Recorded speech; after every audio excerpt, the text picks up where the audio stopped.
வழிநடத்தும் நேசர். ஆசிரியர் டாக்டர் லெனார்ட் ஆப்ரஹாம்.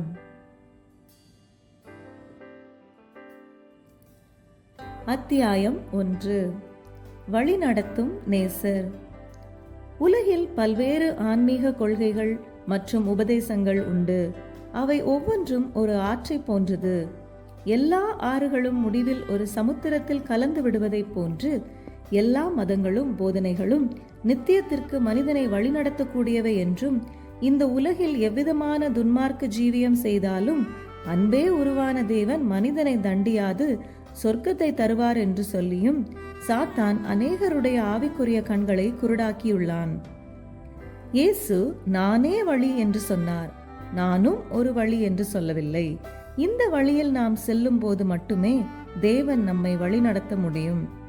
இந்த வழியில் நடந்து செல்லாதவர்களுக்கு வேதத்தின் வாக்குத்தத்தங்களும் ஆலோசனைகளும் வழிநடத்துதலும் உரித்ததாகாது.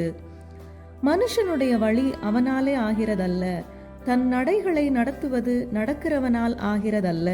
எனினும் குருடரை அறியாத பாதையில் வழிநடத்தி இருளை வெளிச்சமாக்கவும் நம்மை நித்தமும் வழிநடத்தவும் மகா வறட்சியான காலங்களில் நீர்ப்பாய்ச்சலான தோட்டமாக நம்மை மாற்றவல்ல தேவன் ஒருவர் உண்டு.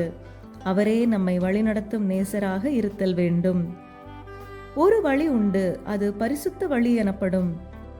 அதில் தீட்டுள்ளவன் நடந்து வருவதில்லை, பேதையராயிருந்தாலும் திசை கட்டு போவதில்லை என்று ஏசாயா தீர்க்கதரிசியின் மூலம் உரைத்ததை விளக்க முற்பட்ட இயேசு, இடுக்கமான வாசல் வழியாய் உட்பிரவேசியுங்கள், கேட்டுக்கு போகிற வாசல் விரிவும் வழி விசாலமுமாய் இருக்கிறது, அதன் வழியாய் பிரவேசிக்கிறவர்கள் அநேகர், ஜீவனுக்கு போகிற வாசல் இடுக்கமும் வழி நெருக்கமுமாய் இருக்கிறது, அதை கண்டுபிடிக்கிறவர்கள் சிலர் என்று சொன்னார். இந்த பாதையில் நம்மை போதித்து நாம் நடக்க வேண்டிய வழியை நமக்கு காட்டுவார். நம்மேல் கண்ணை வைத்து ஆலோசனை சொல்லுவார். எனவே இந்த வழியாய் நாம் எப்பொழுதும் அவரை பின் செல்ல முற்பட வேண்டும். கர்த்தர் என் மேய்ப்பராய் இருக்கிறார், நான் தாழ்ச்சி அடையேன். அவர் என்னை புல்லுள்ள இடங்களில் மேய்த்து அமர்ந்த தண்ணீர் அண்டையில் கொண்டு போய் விடுகிறார் என்று தாவீது ராஜா சொன்னான். இயேசு நானே நல்ல மேய்ப்பன் என்றும் ஜனங்களாகிய நாம் அவர் மந்தைக்குள்ளான ஆடுகளுமாயிருக்கிறோம் என்றார். அவர் மேய்ப்பனைப் போல தமது மந்தையை மேய்த்து ஆட்டுக்குட்டிகளை தமது புயத்தில் சேர்த்து தமது மடியில் சுமந்து கரவலாடுகளை மெதுவாக நடத்த விரும்புகிறார். இவ்விதம் விரும்பும் நம் நேசர் இந்த உலகத்தில் இருந்ததான நாட்களில் திரளான ஜனங்களை கண்டபோது அவர்கள் மேய்ப்பனில்லாத ஆடுகளைப் போல தொய்ந்து போனவர்களும் சிதறப்பட்டவர்களுமாயிருந்தபடியினால் மனதுருகினார். எனவே தன் ஆடுகளுக்காக ஜீவனை கொடுக்க ஆயத்தமாயிருந்தார். இவரே பிரதான மேய்ப்பனாக வெளிப்பட போகிறவர். இவர் மேய்ப்பனைப் போன்று நம்மை வழிநடத்த விரும்புகிறார். தேவ சாயலாக படைக்கப்பட்ட ஆதி மனிதனை அனிதனம் வழிநடத்த விரும்பிய தேவன் பகலின் குளிர்ச்சியான வேளைகளில் அவர்களோடு உலாவி வழிநடத்தும் நோக்கத்துடன் கொடுத்த கட்டளைகளை ஏற்றுக்கொள்ள மனதில்லாமல் கீழ்ப்படியாமை பாவத்தினால் இந்த பரம சிலாக்கியத்தை இழந்தான். நாளாவட்டத்தில் மனித வர்க்கத்தையே உண்டாக்கினதற்காக மனஸ்தாபப்பட்ட தேவன் அந்நாட்களில் நீதிமானாக இருந்த நோவாவை அழைத்து பேழையை செய்ய கட்டளையிட்டு பெருவெள்ளத்தில் அந்த பேழையை காத்து வெள்ளத்திற்கு பிறகு மலை உச்சியில் தங்கும்படியாகவும் நோவாவையும் அனைத்து மிருக ஜீவன்களையும் காத்து வானவில் மூலம் ஒரு உடன்படிக்கையை செய்து நோவாவை வழிநடத்தி காத்தார். கர்த்தர் ஆபிரகாமை நோக்கி, நீ உன் இனத்தையும் உன் தேசத்தையும் உன் தகப்பனுடைய வீட்டையும் விட்டு புறப்பட்டு நான் உனக்கு காண்பிக்கும் தேசத்திற்கு போ. நான் உன்னை ஆசீர்வதித்து உன்னை பெரிய ஜாதியாக்கி உன் பெயரை பெருமைப்படுத்துவேன் என்றார். கர்த்தர் சொன்னபடியே புறப்பட்டு போனான். விசுவாசத்தினாலே ஆபிரகாம் தான் சுதந்திரமாக பெறப்போகிற இடத்திற்கு போகும்படி அழைக்கப்பட்ட போது கீழ்ப்படிந்து தான் போகும் இடம் இன்னதென்று அறியாமல் புறப்பட்டு போனான். அவன் விசுவாசம் அவனுக்கு நீதியாக எண்ணப்பட்டது. தாம் சொன்னபடியே கர்த்தர் ஆசீர்வதித்தார், வழி நடத்தினார். ஆபிரகாமின் குமாரனாகிய ஈசாக்கை வழி நடத்தினார், யாக்கோபை வழி நடத்தினார். இவர்கள் கூடாரங்களில் வாசம் செய்து அந்நியரும் பரதேசிகளுமாய் வனாந்தரத்தில் பயணம் செய்தபோது அவர்களை உடன்படிக்கையின்படியே வழி நடத்தினார். யாக்கோபை ஆசீர்வதித்து வழிநடத்திய தேவன் அவன் குமாரனாகிய யோசேப்பை ஆசீர்வதித்து பிரதானியாக உயர்த்தி அவன் சந்ததிக்கு ஒரு தேசத்தை கொடுத்து அதில் பலுகி பெருகும்படி செய்தார். யோசேப்பை அறியாத ராஜா எகிப்தில் தோன்றி அவர்களை அடிமைப்படுத்தி கொடுமைப்படுத்தின போது அவர்கள் கூக்குரலை கேட்டு அவன் சந்ததியாராகிய இஸ்ரவேலை விடுவித்து வழி நடத்தினார். தேவனுடைய கற்பனைகளை கீழ்ப்படிய கற்றுக் கொடுக்கும்படி அவர்கள் அறியாத வனாந்தர பாதையில் 40 ஆண்டுகள் அக்கினி ஸ்தம்பத்தினாலும் மேக ஸ்தம்பத்தினாலும் வழி நடத்தினார். மன்னாவினாலும் காடைகளினாலும் போஷித்து கன்மலையிலிருந்து நீர் புறப்பட்டு வரும்படி செய்து கசப்பை மதுரமாக்கி அவர்களுக்காக யுத்தம் செய்து பகைஞரை அழித்து வாக்குத்தத்தம் பண்ணப்பட்ட பாலும் தேனும் ஓடுகின்ற தேசமாகிய கானான் வரை வழி நடத்தி அந்த தேசத்து குடிகளை அவர்களுக்கு முன்பாக துரத்திவிட்டு ஒரு மனிதன் தன் பிள்ளையை தோளில் சுமந்து வருவதைப் போல வழி நடத்தினார். வாக்குத்தத்தம் பண்ணப்பட்ட தேசத்தில் வாழ்ந்து இஸ்ரவேலரை நியாயாதிபதிகள் நியாயம் விசாரித்தனர். சாமுவேல் போன்று தேவ சித்தத்திற்கு கீழ்ப்படிந்து அவர் சித்தத்தை செய்ய முற்பட்ட நியாயாதிபதிகளை வழிநடத்தினார். இஸ்ரவேலர் தங்களுக்கு ராஜா வேண்டும் என்று கேட்டனர். சவுலை முதல் ராஜாவாக அபிஷேகித்து தொடர்ந்து தன்னை கனப்படுத்திய ராஜாக்களை வழிநடத்தினார். மேலும் பங்கு பங்காகவும் வகை வகையாகவும் பின்மாற்றமடைந்த இஸ்ரவேலரை மீண்டும் நல்வழிப்படுத்தவும் இயேசுவின் பிறப்பையும் 2ஆம் வருகையையும் முன் அறிவிக்கவும் அவருக்கு வழியை ஆயத்தம் பண்ணவும் பல தீர்க்கதரிசிகளை அபிஷேகித்து வழி நடத்தினார். இயேசு இந்த உலகத்தில் இருந்ததான நாட்களில் நாம் சர்வவல்ல தேவனால் வழிநடத்தப்பட பிதாவின் சித்தத்தை நமக்கு அறிவித்து நாம் நடக்க வேண்டிய வழியை நமக்கு போதித்து பாடுகளின் பாதையில் கடந்து சென்று நல் மாதிரியை நமக்கு வைத்து அவர் செய்த பணியினை நாம் செய்ய நமக்கு உதவி செய்யவும் வழிநடத்தவும் பரிசுத்த ஆவியானவராகிய தேற்றரவாளனை நமக்கு வாக்குத்தத்தம் செய்து அப்படியே உரிய வேளையில் அளித்து தான் தெரிந்து கொண்ட சீடரையும் தன்னால் அபிஷேகிக்கப்பட்ட அப்போஸ்தலரையும் சுவிசேஷம் பரப்பவும் சபைகள் ஸ்தாபிக்கப்படவும் புறஜாதிகளுக்கு நற்செய்தியாய் அறிவிக்கப்பட்ட வசனங்கள் அடையாளத்துடன் உறுதிப்படுத்தப்படவும் வழி நடத்தினார். இந்த கடைசி நாட்களில் கிருபையின் காலத்தில் மனைவாட்டியாகிய சபைக்கு கொடுக்கப்பட்டிருக்கும் தேற்றரவாளனாகிய பரிசுத்த ஆவியினால் நம்மை வழி நடத்துகிறார். வழுவாமல் காத்து நம் ரட்சிப்பு நிறைவேற உதவி செய்கிறார். நம் தேவன் நேற்றும் இன்றும் என்றும் மாறாதவர். நாம் போகும் வழியை அறிந்தவர். நாம் உட்காருதலையும் எழுந்திருக்குதலையும் அறிந்தவர். நம் நினைவுகளை தூரத்திலிருந்து அறிகிறவர். நம் எதிர்காலத்தை அறிந்தவர். நமக்கு என்ன காரியங்கள் நன்மை என்று அவருக்கு தெரியும். நாம் வாழ்வில் தவறு செய்யும் தெய்வம் அல்ல. அவர் சகலத்தையும் அதினதின் நாட்களில் நேர்த்தியாக செய்கிறவர். அவர் நம்மை வழிநடத்தி நம்மை ஆசீர்வதித்து அநேகருக்கு நம்மை ஆசீர்வாதமாக மாற்றுவார். அவர் நம்மை வழிநடத்தும் போது நம் வாழ்வு அநேகருக்கு ஆசீர்வாதமாக மாறும். நாம் பிதாவின் சித்தத்தை நிறைவேற்றி நல்ல போராட்டத்தை போராடி ஓட்டத்தை முடிக்க இயலும்.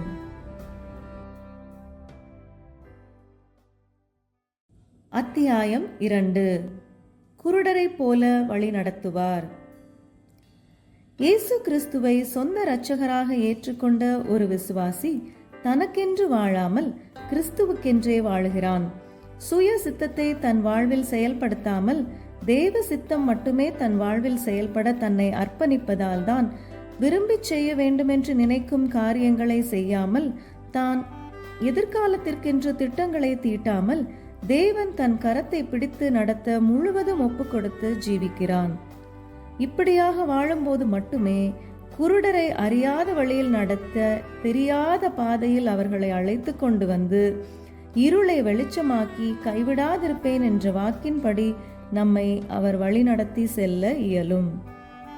நம் வாழ்வில் தேவன் நம்மை குருடரை போல வழி நடத்துவேன் என்று வாக்கு செய்யும் போது நாம் சரீர பிரகாரமான கண்கள் திறக்கப்பட்டிருந்தாலும் ஒவ்வொரு அடியாக தான் எங்கு செல்கிறேன் என்று அறியாமல் நடத்தி செல்லும் சரீர பிரகாரமான குருடனைப் போல தேவன் நமக்கென்று ஒவ்வொரு நாளும் திட்டங்களை தீட்டி வழி நடத்துகிறார். இவ்விதமாக ஒரு விசுவாசி நடத்தப்படுவதற்கும் சரீர பிரகாரமான கண்கள் திறக்கப்பட்டிருந்தும் ஆவிக்குரிய கண்கள் குருடாக்கப்பட்டு தங்கள் எதிர்காலங்களை தாங்களே திட்டமிட்டு கொண்டு சுய சித்தத்தை நிறைவேற்றி கொண்டு வாழும் வாழ்க்கைக்கும் பெரிய வேறுபாடு உண்டு. ஏனென்றால் தேவனுடைய சாயலாயிருக்கிற சுவிசேஷத்தின் ஒளி பிரகாசமாயிராதபடி ஆவிக்குரிய காரியங்களை நிதானித்து தெரியாதபடி பிசாசானவன் அவர்கள் மனக்கண்களை குருடாக்கியுள்ளான். எனவே அவர்கள் தேவனுடைய சிந்தையையும் அவர் நமக்கு முன் கடந்து செல்வதையும் வழி நடத்துவதையும் அறிய இயலாது. ஆவிக்குரிய குருட்டாட்டங்கள் வருவதற்கு பல்வேறு காரணங்கள் உண்டு. உதாரணமாக, துன்மார்க்கரின் பாதை காரிருளைப் போல இருக்கின்றபடியால் அவர்கள் குருடரை போல தாங்கள் இடறுவது இன்னதில் என்று அறியார்கள். மேலும் ஒளியிலே இருக்கிறேன் என்று சொல்லியும் தன் சகோதரனை பகைக்கிறவன் இருளிலே நடக்கிறான். எனவே அவன் குருடனை போன்று இடர வாய்ப்புண்டு.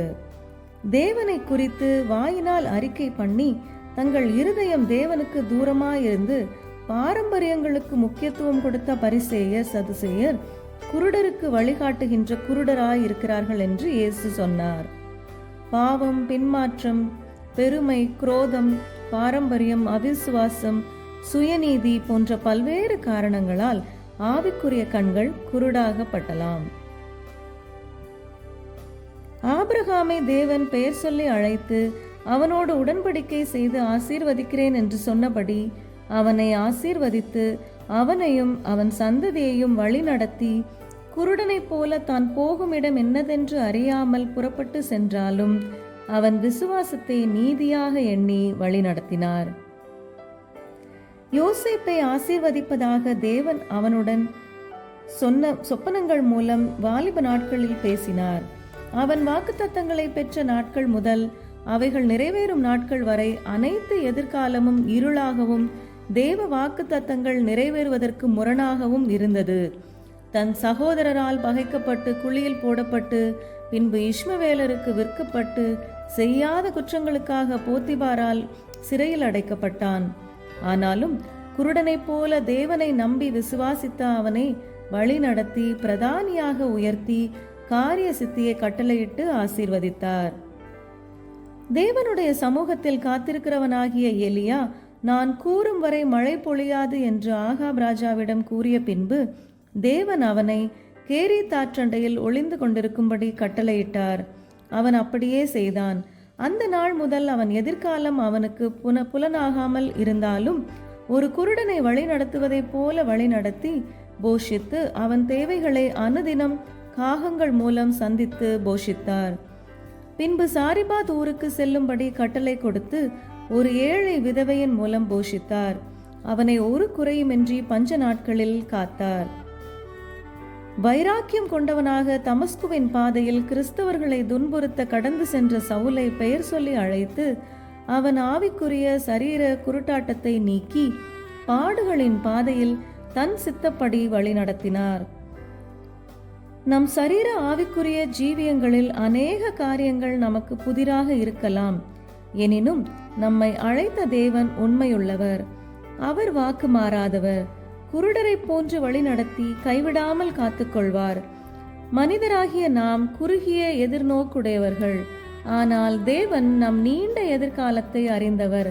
எனவே நம் வாழ்வில் அவர் தவறு செய்ய வாய்ப்புகள் இல்லை. நம் காலங்கள் அவருடைய கரத்தில் இருக்கிறது.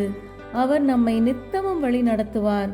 நாம் இடறி விழுவதில்லை. நம் முகங்கள் வெட்கப்பட்டு போவதில்லை.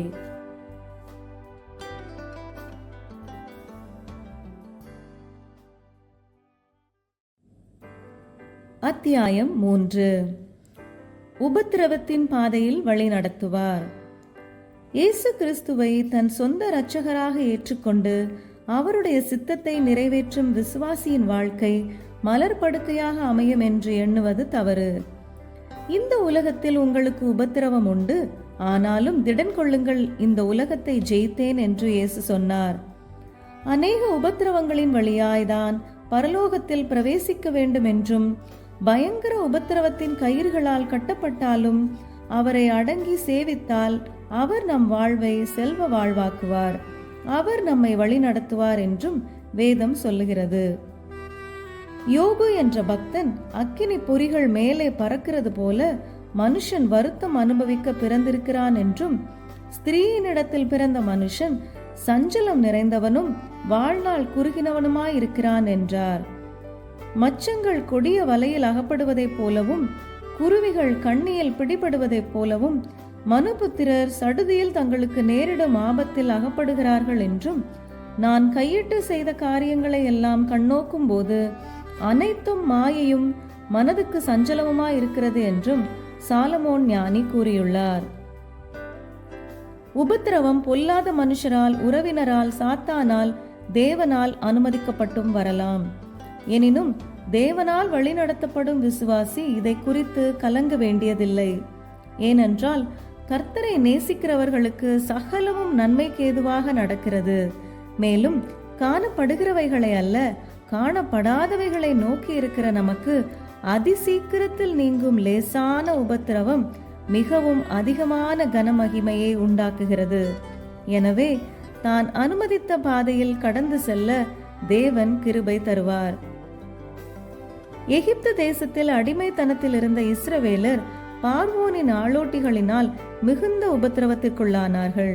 அவர்கள் படுகின்ற வேதனையை அறிந்து ஜனங்களின் உபத்திரவத்தை பார்த்து ஆளோட்டிகளின் நிமித்தம் இடுகின்ற கூக்குரலை கேட்டு மோசேயை அனுப்பி விடுவித்து பாலும் தேனும் ஓடுகின்ற தேசம் வரை வனாந்தரத்தில் அதிசயமாக வழி நடத்தினார். தாவீது தன் வாலிப நாட்களில் ஆடுகளை மேய்த்து கொண்டிருந்த போது அழைத்து அவனை ராஜாவாக தேவன் அபிஷேகித்தார். எனினும் அவன் சுற்றுப்புறங்களில் அமைதியுடன் ஆட்சி செய்யும் காலம் வரை அவன் கடந்து சென்ற பாதை உபத்திரவத்தின் பாதை. சவுல் ஒரு கௌதாரியைப் போல அவனை வேட்டையாடி அவனை கொல்ல எண்ணினான். சிக்லாகில் அவனோடு இருந்தவர்கள் தங்கள் மனைவி பிள்ளைகள் உடைமைகளை இழந்தபடியால் அவன் மேல் கல்லெறிய எண்ணினர். தாவீது பலனில்லாமல் போகும் மட்டும் தன் மனைவி பிள்ளைகளை இழந்து கதறி அழுதான். சொந்த மகன் அப்சலோமினால் வனாந்திரத்திற்கு துரத்தப்பட்டான். மகள் தீட்டுப்படுத்தப்பட்டாள். சிறு மகன் மரணமடைந்தான். சீமேயி நிந்தித்தான். அப்சலோன், அம்மோன் ஆகிய மகன்கள் கொல்லப்பட்டனர். மனைவி மீகாள் அவமதித்தாள். எனினும் ஆண்டவரே தாவீதையும் அவன் உபத்திரவங்களையும் நினைத்தருளும் என்று கதறினான். முடிவில் உபத்திரவப்பட்டதினால் உமது பிரமாணங்களை கற்றுக்கொண்டேன் என்று சாட்சி கொடுத்தான். கடைசி வரை தாவீதை வழி நடத்தினான். அவனுக்கு சொன்ன நல்வார்த்தைகள் ஒன்றும் தரையிலே விழுந்து போகவில்லை. யோபு சாத்தானால் கொண்டு வரப்பட்ட உபத்திரவத்தின் பாதையில் தேவனால் அனுமதிக்கப்பட்டு சென்றாலும் தன் ஆஸ்தி, பிள்ளைகள், சுகம் இவற்றை எல்லாம் இழந்து மனைவினால் தூஷிக்கப்பட்டு நண்பரால் பரிகசிக்கப்பட்டாலும் நான் போகின்ற வழியை அவர் அறிவார், என் மீட்பர் உயிரோடு இருக்கிறார் என்று அறிக்கையிட்டான். அவன் சிறையிருப்பை மாற்றி முன்னிலையை காட்டிலும் பின்னிலையை ஆசீர்வதித்தார். சவுலை இயேசு தமஸ்குவின் பாதையில் சந்தித்த போது அவன் தேவனை சேவிக்க தீர்மானித்து, நான் என்ன செய்ய சித்தமாயிருக்கிறீர் என்று கேட்டான். அவன் எவ்வளவாய் பாடுபட வேண்டும் என்று வெளிப்படுத்தினார். கடைசி வரை பவுல் சென்ற பாதை உபத்திரவத்தின் பாதை. எனினும் அவனை வழி நடத்தினார். தான் விசுவாசிக்கும் தேவன் இன்னார் என்று அறிந்தபடியினால் அவன் சோர்ந்து போகவில்லை. நல்ல போராட்டத்தை போராடி ஓட்டத்தை முடிக்க கிருபை செய்தார். தாவீது என் உபத்திரவங்களை நினைத்தருளும் என்று ஜெபித்தது போல நாம் உபத்திரவங்கள் மத்தியில் ஜெபிக்க வேண்டும். வேதத்தை நாம் தியானித்து பாடுகளின் பாதையில் வாசித்தல் வேண்டும். அப்பொழுது நாம் அவர் பிரமாணங்களை கற்றுக்கொள்ள முடியும். நம் சிறுமையில் அது நமக்கு ஆறுதல் அளிக்கும். உபத்திரவம் நமக்கு பொறுமையை கற்பிக்கிறது. பாடுகள் நம்மை பரிசுத்தப்படுத்துகிறது. நாம் கடந்து செல்லும் உபத்திரவத்தின் பாதையில் நாம் பெற்று அனுபவிக்கும் ஆறுதலை அநேக உபத்திரவங்களில் அகப்படுகிறவர்களுக்கு ஆறுதல் அளிக்க நம்மை தகுதியாக்குகிறது. உபத்திரவங்களின் மத்தியில் அவர் பிரசன்னம் நம்மை சூழ்ந்து கொள்ளும். நம்மை இவ்விதமான நெருக்கமான பாதையில் கைவிடாமல் வழிநடத்துவார்.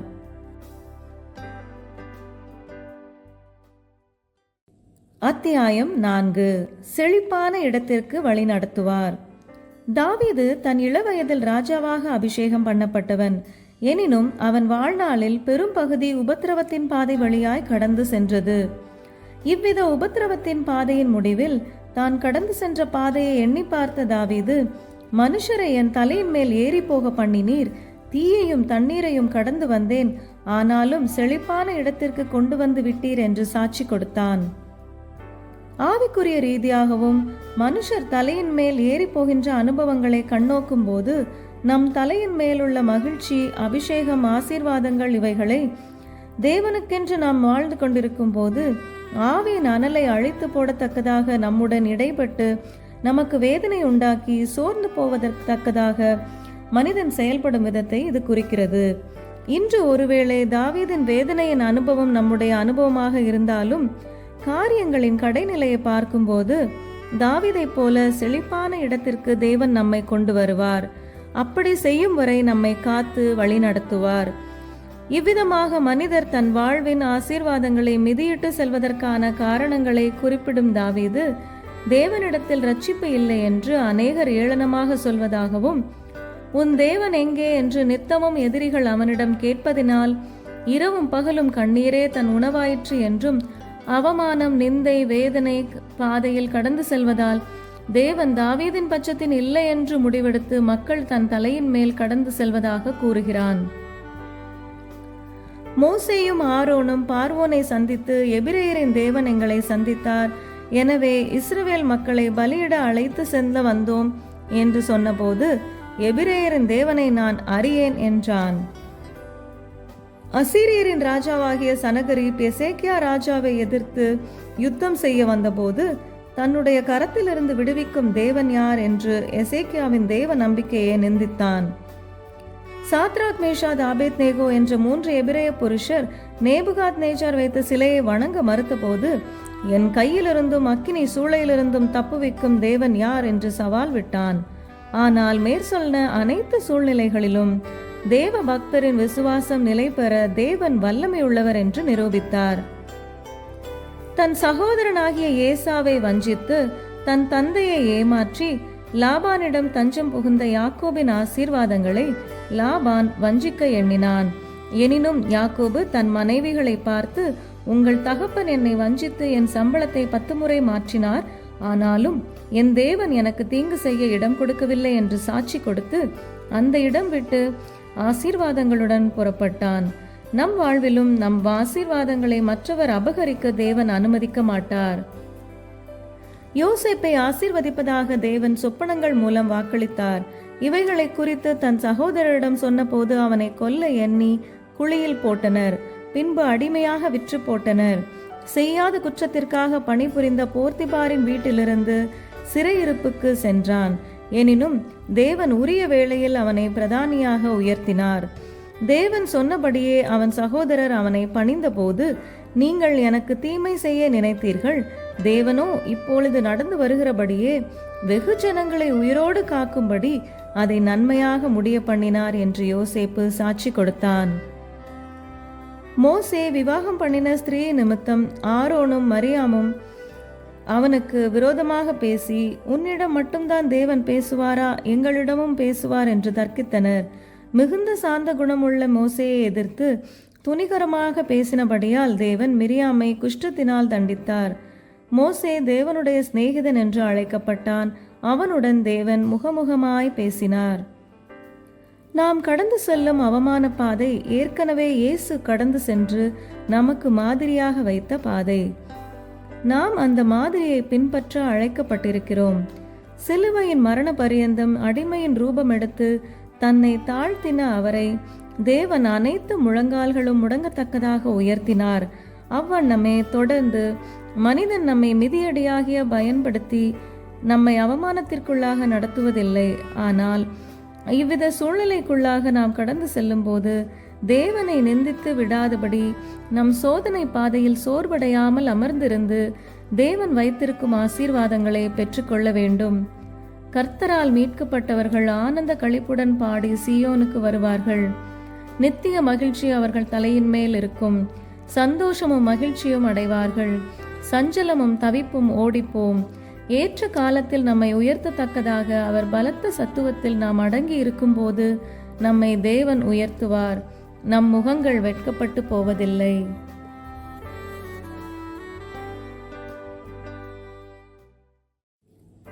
அத்தியாயம் 5. சோதனையின் பாதையில் வழிநடத்துவார். தேவனுக்கென்று தேவனால் வழிநடத்தப்பட்டு வாழும் நம் ஆவிக்குரிய ஜீவியத்தில் சில நேரங்களில் சோதனைகள் குறுக்கிடலாம். இவைகள் தேவனால் சாத்தானால், தேவனால் அனுமதிக்கப்பட்டு சாத்தானால், மனிதனால் நமக்கு வரலாம். தேவனால் அனுமதிக்கப்பட்டு வரும் சோதனைகள் நமக்கு ஆவிக்குரிய வளர்ச்சியை கொண்டு வருகிறது. சாத்தானாலும் மனிதனாலும் வரும் சோதனைகளை மேற்கொள்ளாத பட்சத்தில் ஆவிக்குரிய வீழ்ச்சியை கொண்டு வருகிறது.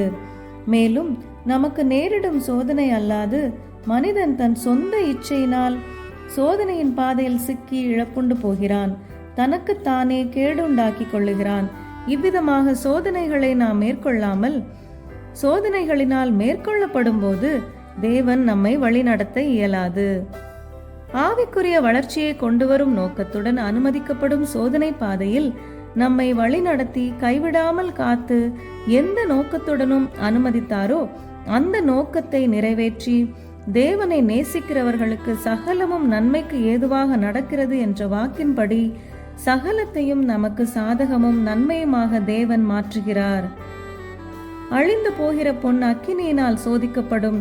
அதை பார்க்கிலும் அதிக விலையேறப்பட்ட நம் விசுவாசம் சோதிக்கப்பட்டு இயேசு கிறிஸ்து வெளிப்படும் போது நமக்கு புகழ்ச்சியும் கனமும் மகிமையும் உண்டாகும் என்று வேதம் சொல்லுகிறது. தேவனை நேசித்து அவருக்கு கீழ்ப்படிந்த ஆபிரகாமை தேவன் சோதித்தார். அவன் ஏகசுதனாகிய ஈசாக்கை மோரியா தேசத்தின் மலைகளில் ஒன்றில் பலியிடும்படி கட்டளையிட்டார். பிரயாணப்பட்டு 3ஆம் நாள் வேலைக்காரரை நிறுத்திவிட்டு ஈசாக்குடன் தனித்து செல்லும் போது, ஈசாக்கு நெருப்பும் கட்டையும் இருக்கிறது, தகன பலிக்கு ஆட்டுக்குட்டி எங்கே என்றான். தேவன் தமக்கு பலிக்காக ஆட்டுக்குட்டியை பார்த்து கொள்ளுவார் என்று ஆபிரகாம் சொன்னான். பலிபீடத்தை உண்டாக்கி ஆபிரகாம் ஈசாக்கை கட்டி பலியிட கிடத்தினான். வெட்டும்படி கையை நீட்டி கத்தியை எடுத்தான். கர்த்தருடைய தூதனானவர் வானத்திலிருந்து கூப்பிட்டு, ஆபிரகாமே, பிள்ளையானான் மேல் உன் கையை போடாதே என்றார். அருகாமையில் கொம்புகள் சிக்கிக் கொண்டிருந்த ஆட்டுக்கிடாவை கண்டு அதை பலியிட்டான். சோதனையில் வெற்றி பெற்றமையால் தேவன் அவனை மெச்சிக்கொண்டார். தேவனாகிய கர்த்தர் இஸ்ரவேல் புத்திரரை எகிப்தின் அடிமைத்தனத்திலிருந்து விடுவித்து அவர்களை சிறுமைப்படுத்தும்படிக்கும் தம்முடைய கட்டளைகளை கைக்கொள்ளுவார்களோ என்று அவர்களை சோதித்து அவர்கள் இருதயத்தில் உள்ளவைகளை அறியும்படிக்கும் 40 ஆண்டுகள் வனாந்திர பாதையாய் சுற்று வழியாய் வாக்குத்தத்தம் பண்ணப்பட்ட தேசத்திற்கு வழி நடத்தினார். அவர்களை அக்கினி ஸ்தம்பத்தினாலும் மேக ஸ்தம்பத்தினாலும் வழி நடத்தி காடைகளினாலும் மன்னாவினாலும் போஷித்தார். அவர்களுக்கு சொன்ன நல்வார்த்தைகள் ஒன்றும் தரையிலே விழவில்லை. தாவீது பகூரிம் வந்தபோது சவுல் வம்சத்தானாகிய சீமேயி தாவீதை தூஷித்து அவன் மேல் கற்களை எறிந்தான். சவுலின் வீட்டு இரத்தப்பழியை தாவீதிடம் வாங்கினது நிமித்தம் கர்த்தர் அப்சலோமிடத்தும் ராஜ்யத்தை ஒப்புவித்தார் என்று கூறி தாவீதை நிந்தித்தான். தாவீதோடு இருந்தவர்கள் சீமேயுவை கொல்ல எண்ணிய போது தாவீது அதை தடுத்து தாவீதை தூஷிக்க வேண்டும் என்று கர்த்தர் அவனுக்கு சொன்னார் என்றும் தன் சிறுமையை கண்ணோக்கி ஒரு நாள் சரி கட்டுவார் என்றான். தான் கடந்து சென்ற சோதனை பாதையை குறித்து, மனுஷரை என் தலையின் மேல் ஏறி போக பண்ணினீர், ஆனாலும் என்னை செழிப்புக்குள்ளாக வழிநடத்தினீர் என்று சாட்சி கொடுத்தான். சீமேயே தாவீதின் மகன் சாலமோனால் கொல்லப்பட்டான். உத்தமனும் சன்மார்க்கனுமாகிய யோபு தேவனால் அனுமதிக்கப்பட்டு சாத்தானால் சோதிக்கப்பட்டான். அனைத்தையும் இழந்த அவன் தன் நாவினால் பாவம் செய்யவில்லை. என் மீட்பர் உயிரோடு இருக்கிறார் என்றும், அந்நிய கண்கள் அல்ல என் கண்கள் அவரை காணும் என்றும், சோதிக்கப்பட்ட பின் பொன்னாக விளங்குவேன் என்றான். அவன் சென்ற வழியை அறிந்த தேவன் அவன் நண்பர்களுக்காக வேண்டுதல் செய்தபோது யோபின் சிறையிருப்பை மாற்றினார். முன்னிலையை காட்டிலும் பின்னிலையை ஆசீர்வதித்தார். உங்களை சோதிக்கும்படி உங்கள் நடுவில் பற்றி எரிகிற அக்கினியை குறித்து புதுமையென்று திகையாமல் கிறிஸ்துவின் மகிமை வெளிப்படும் போது களி கூர்ந்து மகிழும்படியாக பாடுகளுக்கு பங்காளிகளானதால் சந்தோஷப்படுங்கள் என்று பேதுரு சோதனையின் வெற்றி முடிவை குறித்து கூறியுள்ளார்.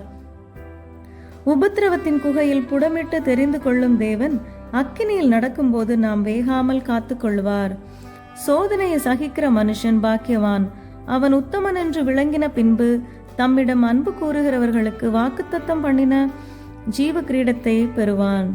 நாமும் பெற்றுக்கொள்ளத்தக்கதாக ஓடக்கடவோம்.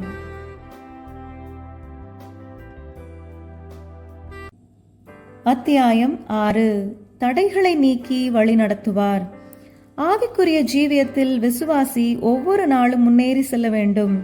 நம் வாழ்வு போராட்டமான ஓட்டத்திற்கு ஒப்பிடப்பட்டுள்ளது. எனினும் நம்மை சுற்றி இருக்கிற பாரமான யாவற்றையும் தள்ளிவிட்டு விசுவாசத்தை துவக்குகிறவரும் முடிக்கிறவருமாகிய இலக்காகிய கிறிஸ்துவை நோக்கி ஜீவிய ஓட்டத்தில் பொறுமையோடு ஓட முற்பட வேண்டும். இவ்விதமாக நாம் ஓடிக்கொண்டிருக்கும் போது ஆவிக்குரிய ஜீவியத்தில் தடைகள் வரலாம். ஆனால் தடைகளை நீக்கி போடுகிறவர் நமக்கு முன்பாக போகிறார். அவர் தடைகளை நீக்கி கடந்து போவார். நம் ராஜா நம் முன்னிலையில் நடந்து போவார். அதனால் நாம் எப்பொழுதும் ஜெயமெடுக்கிற ஜீவியம் செய்ய இயலும். தேவன் நம் வாழ்வில் கொண்டு வருகின்ற தடைகள் நமக்கு ஆவிக்குரிய பிரகாரமாகவும் சரீர பிரகாரமாகவும் ஆசீர்வாதமாக இருக்கும். ஆனால் சாத்தான் மூலமாகவோ அல்லது மனிதன் மூலமாகவோ நம் வாழ்வில் வரும் தடைகளை தகர்த்தெறிந்து ஆசீர்வாதங்களை அளிக்க வல்லமையுள்ள தேவன் நம்மை வழிநடத்துகின்றபடியால் நாம் வெட்கப்பட்டு போவதில்லை. இஸ்ரவேலர் எகிப்தின் அடிமைத்தனத்தில் இருந்தனர். அவர்கள் இட்ட கூக்குரலை கேட்ட தேவன் மோசேயையும் ஆரோனையும் பார்வோனிடம் இஸ்ரவேலை மீட்டு ரட்சிக்க கட்டளை கொடுத்து அனுப்பினார். பார்வோனுக்கு முன்பாக நின்ற மோசே இஸ்ரவேல் பலி செலுத்த தன்னுடன் அனுப்ப வேண்டும் என்று கேட்டபோது அநேக தடைகளை விதித்தான். நீங்கள் சோம்பலாயிருக்கிறீர்கள், அதனால்தான் பலி செலுத்த வேண்டும் என்கிறீர்கள் என்றான். பின்பு உங்கள் தேசத்தில் தானே பலி செலுத்துங்கள் என்றான். பின்பு புருஷராகிய நீங்கள் சென்று பலி செலுத்துங்கள் என்றான். பின்பு உங்கள் ஆடு மாடுகள் மாத்திரம் நிறுத்தப்பட வேண்டும், உங்கள் குழந்தைகளுடன் போகலாம் என்றான். கடைசியில் உங்கள் தேவனாகிய கர்த்தருக்கு பலியிடும்படி நான் உங்களை போக விடுவேன், ஆனாலும் அதிக தூரம் போக வேண்டாம் என்றான். கர்த்தர் எகிப்தியரையும் பார்வோனின் வீட்டையும் வாதைகளால் வாதித்து அவர்கள் கண்கள் அற்புதங்கள் காணும்படியாக செய்து பொன் வெள்ளி உடைமைகளுடன் அடிமைத்தனத்திலிருந்து புறப்பட்டனர். நம் ஆவிக்குரிய ஜீவியத்திலும் பார்வோனுக்கு ஒப்பான சாத்தான் ஆவிக்குரிய ஜீவியத்தில் அநேக தடைகளை கொண்டு வருவான். தேவன் சாத்தானின் கிரியைகளை அழித்து தடைகளை நீக்கி விடுதலை அளித்து வாக்குத்தத்தங்களை சுதந்திரித்துக் கொள்ள கிருபை செய்வார். இஸ்ரவேல் புத்திரர் வனாந்திர பாதையில் அநேக விரோதிகளை முறியடித்தனர். எனினும் அவர்கள் தண்டில் சேவகம் பண்ணின ஆகான் என்ற ஒரு மனிதனின் பாவத்தினால் முழு இஸ்ரவேலரும் யுத்தத்தில் தோற்று வெட்கப்பட்டனர். ஆகான் கல்லெறிந்து கொல்லப்பட்ட போது மீண்டும் வெற்றி பெற்றனர். மறைந்திருக்கும் பாவங்கள் நம் வாழ்வில் வெற்றியடைந்து முன்னேறி செல்ல முடியாதபடி தடையா இருக்கும். இந்த மறைந்த பாவங்கள் நீக்கப்படும் போது சத்துருவை வென்று முன்னேறி செல்ல ஏதுவாகும். தானியேல் ஞான அறிவை அடையும்படி உபவாசத்தில் காத்திருந்தான். பதிலை தாமதமாக கொண்டு வந்த தூதன் அவன் ஜெபத்தில் காத்திருக்க தொடங்கிய முதல் நாளிலே அவன் ஜெபத்திற்கு தேவன் பதில் அளித்து விட்டதாகவும், ஆனால் பெர்சிய ராஜ்யத்தின் அதிபதியாக பொல்லாத பிசாசு தடை செய்ததாகவும், பின்பு மீகாவேல் தூதன் வந்து தடைகளை உடைத்ததாகவும் அறிவித்தான். நம் வாழ்விலும் நமக்கு வர இருக்கும் ஆசீர்வாதங்களில் தாமதம் நம் ஜெபத்திற்கு சாத்தான் கொண்டு வருகின்ற தடைகள். அவைகள் நிரந்தரமாக இருப்பதில்லை. தடைகளை உடைக்கிறவர் நம் பட்சம் உண்டு. பெத்தானியா கிராமத்தில் மரித்த லாசருவின் கல்லறைக்கு முன்பு நின்ற இயேசுவுக்கும் லாசரு உயிர் பெற்று வெளிவருவதற்கு தடையாக ஒரு கல் இருந்தது. இந்த கல் புரட்டப்பட வேண்டியதா இருந்தது. லாசரு உயிரோடு இயேசுவினால் எழுப்பப்பட்டாலும் அவன் சரீர அங்கங்கள் கிரியை செய்யாதபடி பேத சேலைகளால் கட்டப்பட்டு செயல்படாதபடி தடை செய்யப்பட்டிருந்தான். இவைகள் கட்டவிழ்க்கப்பட வேண்டியதா இருந்தது. நம் வாழ்விலும் இயேசு அற்புதம் செய்ய விரும்பியும் அநேக தடைகள் இந்த அற்புதம் செயல்படா வண்ணம் கிரியை செய்யலாம். இவைகள் நீக்கப்படும் போது நமக்கும் மற்றவர்களுக்கும் இயேசுவிடமிருந்து அற்புதங்களையும் ஆசீர்வாதங்களையும் பெற்றுக்கொள்ள ஏதுவாக இருக்கும். இயேசு உயிர்த்தெழுந்த பின்பு எம்மாவு ஊருக்கு சென்ற 2 சீடர்களுடன் இயேசு நடந்து சென்றும் அவரை அடையாளம் கண்டுகொள்ளாதபடி சாத்தான் தடை செய்து போட்டான். ஆனால் இயேசுவை வருந்தி அழைத்து இல்லத்திற்கு அழைத்து சென்ற போது இயேசுவை காண அவர்கள் தங்கள் கண்கள் திறக்கப்பட்டது. இப்பிரபஞ்சத்தின் ஆவிக்குரிய அதிபதியாகிய பிசாசு சுவிசேஷத்தின் மேன்மையை கண்டு கொள்ளாதபடி அநேகருடைய ஆவிக்குரிய கண்களை குருடாக்கி இருக்கிறான். எனினும் தேவனை காண்பதற்கு சாத்தான் கொண்டு வரும் தடைகளை நீக்கி பிரகாசமான மனக்கண்களை கொடுத்து சத்தியத்தை அறிந்து கொள்ளும்படியாக தேவன் உதவி செய்வார். தேவன் சகலத்தையும் செய்ய வல்லவர். அவர் செய்ய நினைத்தது தடைபடாது என்று வேதம் சொல்லுகிறது. தடைகளை நீக்கி போடுகிற நம் ராஜா நமக்கு முன்பாக செல்லும் போது வெற்றி நம்முடையதாயிருக்கும்.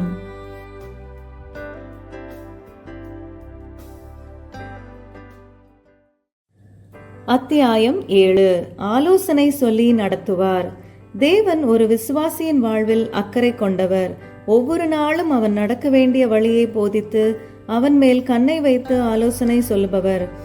தாவீது ராஜா, ஆண்டவரே, உமது ஆலோசனைகள் எத்தனை அருமையானது என்று சொல்லுகிறான். அவருடைய ஆலோசனைகளுக்கு நாம் கீழ்ப்படியும் போது அவர் விரும்பிய பாதையில் நடக்கவும் அவர் சித்தத்தை செய்யவும் ஏதுவாகும். அவர் நடத்தும் பாதையில் நடக்கும்போது, வலதுபுறம் இடதுபுறம் சாயும் போது, இதுவே வழி, இதில் நடவுங்கள் என்று சொல்லும் சத்தத்தை நாம் கேட்க முடியும். தேவன் ஆதாமையும் ஏவாளையும் ஏதேன் தோட்டத்தில் வைத்து பகலின் குளிர்ச்சியான வேளையில் கடந்து வந்து அவர்களுடன் பேசி ஆலோசனை தந்து கட்டளைகளை கொடுத்தார். ஆனாலும் தேவ சாயலாக உண்டாக்கப்பட்ட ஆதி பெற்றோர் தேவனுடைய ஆலோசனைகளை ஏற்றுக்கொள்ளாமல் சாத்தானின் வஞ்சகமான ஆலோசனைகளை ஏற்றுக்கொண்டு தேவ சாயலை இழந்து நிர்வாணிகளாய் பயந்து ஒளிந்து கொண்டனர். இதன் நிமித்தம் அவர்கள் சபிக்கப்பட்டு மரணத்தை ருசி பார்த்து மனித வர்க்கத்திற்கு பாவத்தையும் மரணத்தையும் சாபத்தையும் கொண்டு வந்தனர். தேவன் நம் வாழ்வில் தவறு செய்கிறவர் அல்ல. இதனை நாம் உணர்ந்து அவர் கற்பனைகளுக்கு கீழ்ப்படியும் போது அது நமக்கும் நம்மை சார்ந்தவர்களுக்கும் நித்தியத்துக்கு அடுத்த காரியங்களுக்கும் ஆசீர்வாதமாக இருக்கும். எபிரேய ஆண் பிள்ளைகள் கொல்லப்பட வேண்டும் என்று பார்வோனின் கட்டளை பிறந்தபோது மிரியாமின் பெற்றோர் தங்கள் குழந்தை அழகுள்ளதென்று கண்டு கொல்ல மனதில்லாமல் நாணர் பெட்டியில் இடப்பட்டு தண்ணீரில் விடப்பட்ட ஆண் பிள்ளையை பார்வோனின் மகள் எடுத்து மோசே என்று பெயரிட்டு அழைத்து வளர்த்தாள். மோசே பெரியவனான போது நியாயப்பிரமாணங்களின் கற்பனைகளையும் தேவ ஆலோசனைகளையும் நிறைவேற்ற விரும்பினான். எனவே பார்வோனுடைய குமாரத்தின் மகன் என்று சொல்லப்படுவதை வெறுத்து அனித்தியமான பாவ சந்தோஷத்தை அனுபவிப்பதை பார்க்கிலும் தேவனுடைய ஜனங்களோடு துன்பத்தை அனுபவிப்பதை தெரிந்து கொண்டு இனிவரும் பலன் மேல் நோக்கமாயிருந்து எகிப்தின் பொக்கிஷங்களை பார்க்கிலும் கிறிஸ்துவின் நிமித்தம் வரும் நிந்தையே பாக்கியம் என்று எண்ணினான். எனவே 40 ஆண்டுக்கு பின் அவனுக்கு கனமான ஊழியத்தை தந்து பல லட்சம் இஸ்ரவேலரை எகிப்தின் அடிமைத்தனத்திலிருந்து மீட்டு ரட்சித்து வனாந்திரத்தில் வழி நடத்தினான். அவனை அழைத்த நாள் முதல் அவன் ஊழியம் முடிய உடையும் நாள் வரை ஒவ்வொரு கட்டத்திலும் அவனுடன் ஒரு சிநேகிதனோடு பேசுவதைப் போல பேசி ஆலோசனை சொல்லி அற்புதமாக வழி நடத்தினார். தாவீது இஸ்ரவேலின் மேல் ராஜாவாக அபிஷேகம் பண்ணப்பட்டதை பெலிஸ்தியர் கேள்விப்பட்டு ரெப்பாயின் பள்ளத்தாக்கில் பாளையம் இறங்கினார்கள். பெலிஸ்தியருக்கு விரோதமாக போகலாமா என்று கர்த்தரிடம் தாவீது விசாரித்த போது போ என்றார். தாவீது பெலிஸ்தரை முறியடித்தான். பெலிஸ்தியர் திரும்பவும் வந்து ரெப்பாயின் பள்ளத்தாக்கில் பாளையம் இறங்கின போது மீண்டும் கர்த்தரை ஆலோசனை நாடி சென்றான். கர்த்தர் தாவீதை நோக்கி, நீ நேராய் போகாமல் அவர்களுக்கு பின்னாலே சென்று சுற்றி முசுக்கட்டை செடிகளுக்கு எதிரே இருந்து முசுக்கட்டை செடிகளின் நுனிகளிலே செல்லுகிற இரைச்சலை நீ கேட்கும் போது சீக்கிரமாய் எழும்பிப்போ. அப்பொழுது பெலிஸ்தியர் பாளையத்தை முறிய அடிக்க கர்த்தர் உனக்கு முன்பாக புறப்பட்டிருப்பார் என்றார். தாவீது கர்த்தரின் ஆலோசனையின்படி செய்து பெலிஸ்தியரை முறியடித்தான். தாவீது, ஆண்டவரே, உம்முடைய ஆலோசனைகள் எவ்வளவு அருமையானது, அவைகளின் தொகை எவ்வளவு அதிகம் என்று துதித்தான்.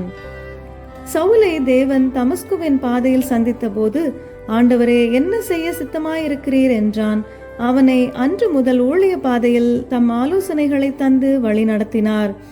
தாம் விரும்பிய இடங்களுக்கு கொண்டு சென்று அங்கு அனுகூலமான கதவுகளை திறந்து தேவையற்ற கதவுகளை அடைத்து தரிசனங்கள் மூலம் இடைப்பட்டு தம் சித்தத்தை நிறைவேற்றவும் சபைகளை ஸ்தாபிக்கவும் நிருபங்களை எழுதவும் புறஜாதியாருக்கு சுவிசேஷம் அறிவிக்கவும் வல்லமையாக எடுத்து பயன்படுத்தினார்.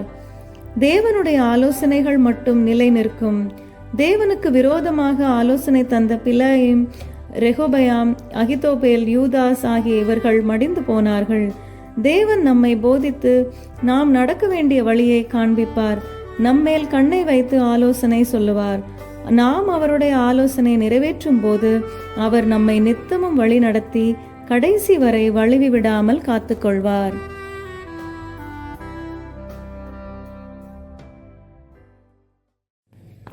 அத்தியாயம் 8. தனிமையின் பாதையில் வழி நடத்துவார். இயேசுவை நாம் சொந்த இரட்சகராக ஏற்றுக்கொள்ளும் போது அவர் நமக்குள் வாசம் பண்ணுகிறார். அவருடைய மகிமையின் பிரசன்னம் எப்பொழுதும் நம்மை சூழ்ந்திருக்கிறது. ஜீவிய பாதையில் நம்மோடு இருந்து நம்மை வழி நடத்துகிறார். இவ்விதமாக நாம் வாழ்ந்து கொண்டிருக்கும் போது சில சமயங்களில் நாம் தனிமையை உணர்கிறோம். தனிமை என்று சொல்லப்படும் போது மக்கள் இல்லாத இடங்களில் தனித்திருப்பது அல்ல. ஆனால் ஜனத்தொகை பெருகி வரும் நாட்களில் மக்களால் சூழப்பட்டிருந்தாலும் தனித்து விடப்பட்டதை போன்ற உள்ளுணர்வை கொண்டிருந்து தோற்கடிக்கப்பட்ட ஜீவியம் செய்து ஆவிக்குரிய வாழ்வில் முன்னேற முடியாத சூழ்நிலையில் வாழ்வதே ஆகும். மனித சரித்திரத்தில் முக்கிய ஸ்தானம் வகித்துள்ள ராஜாக்களில் தாவீது ஒருவன். எப்பொழுதும் இவன் மக்களால் சூழப்பட்டிருந்தாலும் ஒரு நாள் வனாந்திரத்து நாரைக்கு ஒப்பானேன், பாழான இடங்களில் தங்கும் ஆந்தையை போல் ஆனேன், நான் நித்திரை இல்லாமல் வீட்டின் மேல் தனித்திருக்கும் குருவியை போல இருக்கிறேன் என்று சொன்னான். பல ஆண்டுகளுக்கு முன்பு வயது சென்றவர்களே தனித்து விடப்பட்டு வாழ்வதாக நினைத்ததுண்டு. ஆனால் இந்த நாட்களில் வாலிபரும் இவ்விதமான உள்ளுணர்வு கொண்டு இவைகளிலிருந்து விடுபட முடியாமல் கேளிக்கைகளில் ஈடுபடுவதும், போதை மருந்து பொருட்களுக்கு அடிமையாவதும், தூக்க மாத்திரை உண்பதுமான காரியங்களில் சிக்கிக்கொண்டு தங்களையே கெடுத்துக் கொள்ளுகிறார்கள். இவ்விதமாக தொடர்ந்து வாழ்ந்து கொண்டிருக்கிறவர்களில் 50% இருதய நோய்க்குள்ளாகவும், 80% மனநோயினாலும், 90% தற்கொலை முயற்சியிலும் ஈடுபடுவதாக புள்ளியியல் கூறுகிறது. இவ்விதமாக தனிமை உணர்ச்சியுடன் மனிதன் வாழ்வதை தேவன் விரும்புபவர் அல்ல. மனிதன் தான் வாழும் ஆன்மீக வாழ்வில் திருப்தி கொண்டவனாகவும், சக மனிதருடனும் நல்லுணர்வு கொண்டவனாகவும், தன் பரமபிதாவுடன் நல்மனம் பொருந்தவனாகவும் வாழ தேவன் விரும்புகிறார். இவ்வித கதவுகளை அடைத்து கொண்டிருந்தும் நம்மை நோக்கி, இதோ வாசற்படியில் நின்று கதவை தட்டுகிறேன், ஒருவன் என் சத்தத்தை கேட்டு கதவை திறந்தால் அவனிடத்தில் நான் பிரவேசித்து அவனோடு போஜனம் பண்ணுவேன், அவனும் என்னோடு போஜனம் பண்ணுவான் என்று கூறியுள்ளார். இவ்விதமாக நாம் இயேசுவுக்குள்ளும் அவர் நமக்குள்ளும் வாழும் போது நாம் தனித்து விடப்பட்டவர்களாக உணர்வதில்லை. உன்னை விட்டு விலகுவதுமில்லை, கைவிடுவதுமில்லை என்று சொன்ன தேவன் நம்மோடு இருக்கிறார். பாவம் மனிதனை தேவனிடமிருந்து பிரித்து தனிமையை கொண்டு வருகிறது. காயின் ஆபேலை கொன்றான். இவ்விதம் செய்து தன் ஆவிக்குரிய வாழ்வில் தற்கொலை செய்து கொண்டான். எனவே அவன் தேவ சந்நிதியை விட்டு விலகி திரிய முற்பட்டான். அவன் சகோதரனை குறித்து தேவன் அவனை கேட்டபோது தேவனை வஞ்சிக்க எண்ணி, அவனுக்கு நான் காவலாளியோ என்றான். எனவே நீ நிலையற்று திரிகிறவனா ஆவா என்றார். தன்னை சபித்த தேவனை பார்த்து, என்னை மன்னியும் என்று சொல்வதை தவிர்த்து பட்டணங்களை கட்டி நாகரிகத்தை உண்டு பண்ணினான். நாகரிகம் தவறு அல்ல, ஆனால் தேவனற்ற நாகரிகம் தேவனை மகிமைப்படுத்தாது. பாவம் காயினின் வாழ்வில் தனிமையை கொண்டு வந்தது. அதற்கு தேவன் பொறுப்பல்ல. இவ்விதம் வாழ்பவர்களை தேவன் வழி நடத்த இயலாது. மோசேக்கு தேவன் கனமான ஒரு ஊழியத்தை கொடுத்தார். பல லட்சம் இஸ்ரவேலரை வனாந்தரத்தில் வழி நடத்தி வந்தான். தேவன் அதிசயமாக அவர்களை வழி நடத்தி போஷித்த போதும் அவர்கள் எப்பொழுதும் முறுமுறுக்கிறவர்களாக இருந்தனர். எனவே இந்த பழுவை தன்னால் தாங்க முடியாமல் தனித்து விடப்பட்டதாக தேவனிடம் முறையிட்டான். தேவன் 70 பேரை தெரிந்தெடுத்து ஆசீர்வாதத்தையும் பொறுப்பையும் பகிர்ந்தளித்தார். இவ்விதமாக அநேக நேரங்களில் வேலைப்பழுவினாலும் நம்மை சுற்றி இருப்பவர்கள் திருப்தியற்றவர்களாய் இருக்கும் போதும் தனிமையை உணர முடியும். கர்த்தர் மேல் நம் பாரத்தை வைத்து அவர் நுகத்தை ஏற்றுக்கொண்டு அவரால் வழிநடத்தப்பட முற்பட வேண்டும். வானத்திலிருந்து அக்கினி கொண்டு வந்து கர்த்தரே தெய்வம் என்று நிரூபித்து 450 பாகால் தீர்க்கதரிசிகளை கொன்று நிறுத்தி மழையை பொழிய செய்த எலியா தன் உயிருக்காக எசபேல் என்ற ராணிக்கு பயந்து வனாந்திர மார்க்கமாய் பயணம் செய்து சோர்ந்து தனிமையை உணர்ந்து, போதும் ஆண்டவரே, என்னை எடுத்துக்கொள்ளும் என்று ஜெபித்தான். தேவன் அவனை உற்சாகப்படுத்தி, நீ செல்ல வேண்டிய தூரம் அதிகம் என்று சொல்லி வழி நடத்தினார். சோர்வும் தனிமையும் ஆவிக்குரிய பலவீனங்கள் இவைகள் நீடித்தால் ஆவிக்குரிய மரணம் வரும். நம் காலங்கள் அவர் கரத்தில் இருக்கிறது. நாம் கலங்க வேண்டியதில்லை. கெட்டுக்குமாரன் தன் ஆஸ்தியை அழித்து மனம் திரும்பி தகப்பனிடம் மன்னிப்பு பெற்று வீடு திரும்பிய போது மனமகிழ்ச்சியும் கீதமும் உண்டானது. அப்பொழுது மூத்த குமாரன் சகோதரனை நேசியாமல், தந்தையை மதியாமல் ஐக்கியத்தை விரும்பாமல் துர்ப்புலம் உள்ளவனாக தனித்திருந்தான். நாமும் சுயநீதியினாலும் பிடிவாதத்தினாலும் பிதா நமக்கு வைத்திருக்கும் இனிய ஆசீர்வாதங்களை தனிமையினால் இழந்துவிடக்கூடாது. இயேசு இந்த உலகில் பாடுகளின் பாதையில் தனித்து கடந்து சென்றார். அவர் கெத்செமனே தோட்டத்தில் தனித்து விடப்பட்டார். சிலுவை பாதையில் எல்லாம் அவமானத்தையும் பாடுகளையும் வேதனைகளையும் தனியாக சகித்தார். எனவே நம் பாடுகளையும் தனிமையையும் அறிந்த அவர் நமக்காக பரிதபிக்கிறவராகவும் மனதுருகிறவராகவும் செயல்படுவார். நம்மை கரம் பிடித்து நம்முடன் எப்பொழுதும் கடந்து வந்து நம்மை விட்டு விலகாமல் கைவிடாமல் காக்கும் தேவன் நமக்கு உண்டு. மலைகள் விலகினாலும் அவர் உடன்படிக்கைகள் மாறாதவை. அவர் நம்மை சுற்றிலும் அக்கினி மதிலாயிருக்கிறார். பரிசுத்த ஆவியானவர் நம்மை ஆற்றி தேற்றி அரவணைத்து கடைசி வரை வழி நடத்துவார்.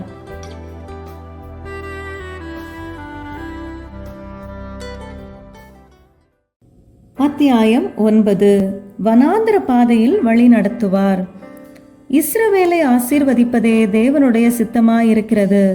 நம் வாழ்வில் பசுமையும் செழிப்பும் காணப்பட வேண்டுமென்று விரும்புகிறவர் நம் நேசர்.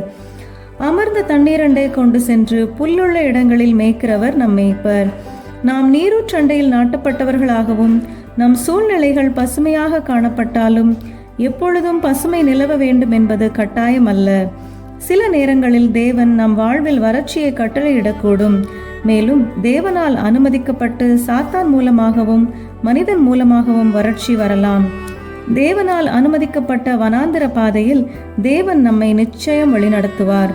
கர்த்தர் நம்மை நித்தமும் வழிநடத்தி மகா வறட்சியான காலங்களிலும் நம் ஆத்துமாவை திருப்தியாக்கி நம் எலும்புகளை நினமுள்ளதாக்கி நாம் நீர்ப்பாய்ச்சலான தோட்டத்தை போலவும் வற்றாத நீரூற்றை போலவும் இருக்க முடியும் என்று ஏசாயா தீர்க்கனின் மூலம் வாக்கு அருளியிருக்கிறார். வனாந்தர பாதையில் கடந்து செல்லும் விசுவாசி தான் தவறு செய்து விட்டமையால் அவ்வித பாதையில் நடத்தப்படுவதாக எண்ண தேவையில்லை. ஒரு மாபெரும் வெற்றிக்கும் ஆசீர்வாதத்திற்கும் ஊழியத்திற்கும் அற்புத ஜீவியத்திற்கும் வனாந்திரம் ஒரு ஆயஸ்த ஸ்தலமாக இருக்கக்கூடும். இவ்வித வறட்சியான பாதையில் தேவன் நம்மை உருவாக்கி நம் தேவைகளை சந்தித்து நம்முடன் இடைப்பட்டு ஏற்ற வேளையில் மீண்டும் பசுமையை கட்டளையிட்டு ஜீவ ஊற்றுகள் நம்மிடமிருந்து புறப்பட்டு நாம் கடந்து வந்த வறட்சியின் பாதையில் கடந்து சென்று கொண்டிருக்கும் ஆயிரக்கணக்கான சக விசுவாசிகளின் விசுவாசம் ஒளிந்து போகாதபடி அவர்கள் தாகத்தை நாம் தீர்க்க உதவி செய்வார். மோசே தன் கனமான அழைப்பை பெறுவதற்கு முன்பு 40 ஆண்டுகள் வனாந்திரத்தில் இருந்தான். இயேசு தன் ஊழியத்தை ஆரம்பிக்கும் முன் 40 நாட்கள் வனாந்திரத்தில் இருந்தார். பவுல் தன் ஊழியத்தை ஆரம்பிக்கும் முன் 3 ஆண்டு வனாந்திரத்தில் இருந்தான். இவ்வித ஆயஸ்த ஸ்தலமாகிய வனாந்திரத்திற்கு பிறகு வல்லமை ஊழியம் தொடர்ந்தது. மேலும் சுற்றிலும் அநேக காரியங்கள் வறட்சியாக இருக்கும்போது அனைத்து காரியங்களுக்கும் தேவனை நம்பி பிழைத்து அவரிடம் அனுக்கிரகங்களை பெற்றுக்கொள்ள வனாந்திரம் உதவுகிறது. அடிமை பெண்ணாகிய ஆகார் ஆபிரகாமினால் ஒரு துருத்தி தண்ணீருடன் அனுப்பிவிடப்பட்ட போது அவள் வனாந்திரத்தில் அலைந்து திரிந்தாள். தன் பிள்ளைக்கு தண்ணீர் இல்லாதமையால் அவள் மிகவும் அழுது தன் பிள்ளை சாகிறதை பார்க்க இயலாதவளாய் அம்பு பாயும் தூரத்தில் பிள்ளையை கிடத்தி கதறி அழுதபோது பிள்ளையின் அழுகுரலை கேட்ட தேவன் கண்களில் கிருபை பெற்று வனாந்திரத்தில் துறவை காண செய்து தேவன் பிள்ளையை பிழைக்க செய்தார். பிள்ளையை ஆசீர்வதித்தார். சூழ்நிலைகளை வனாந்திரத்தில் மாற்றி மகிழ செய்தார். இஸ்ரவேல் புத்திரரை சிறுமைப்படுத்தி தம்முடைய கட்டளைகளை கைக்கொள்வார்களோ என்று சோதித்து அவர்கள் இருதயத்தில் உள்ளதை அறியும்படிக்கு பின் நாட்களில் இது நிமித்தம் அவர்களுக்கு நன்மை உண்டாகும்படி வனாந்திரத்தில் போஷித்து காத்து வழி நடத்தினார். இஸ்ரவேலர் சிவந்த சமுத்திரத்தில் இருந்து சூர் வனாந்திரத்துக்கு புறப்பட்டு போய் வனாந்திரத்தில் தண்ணீர் கிடைக்காமல் மாராவிற்கு வந்தபோது அந்த இடத்தின் நீர் கசப்பாய் இருந்தது. மாராவின் கசப்பான நீரை மதுரமாய் மாற்றி 12 நீரூற்றுகளும் 70 பேரீச்ச மரங்களும் இருந்த ஏலீமுக்கு கொண்டு வந்து தண்ணீர் அருகே பாளையமிறங்க செய்தார்.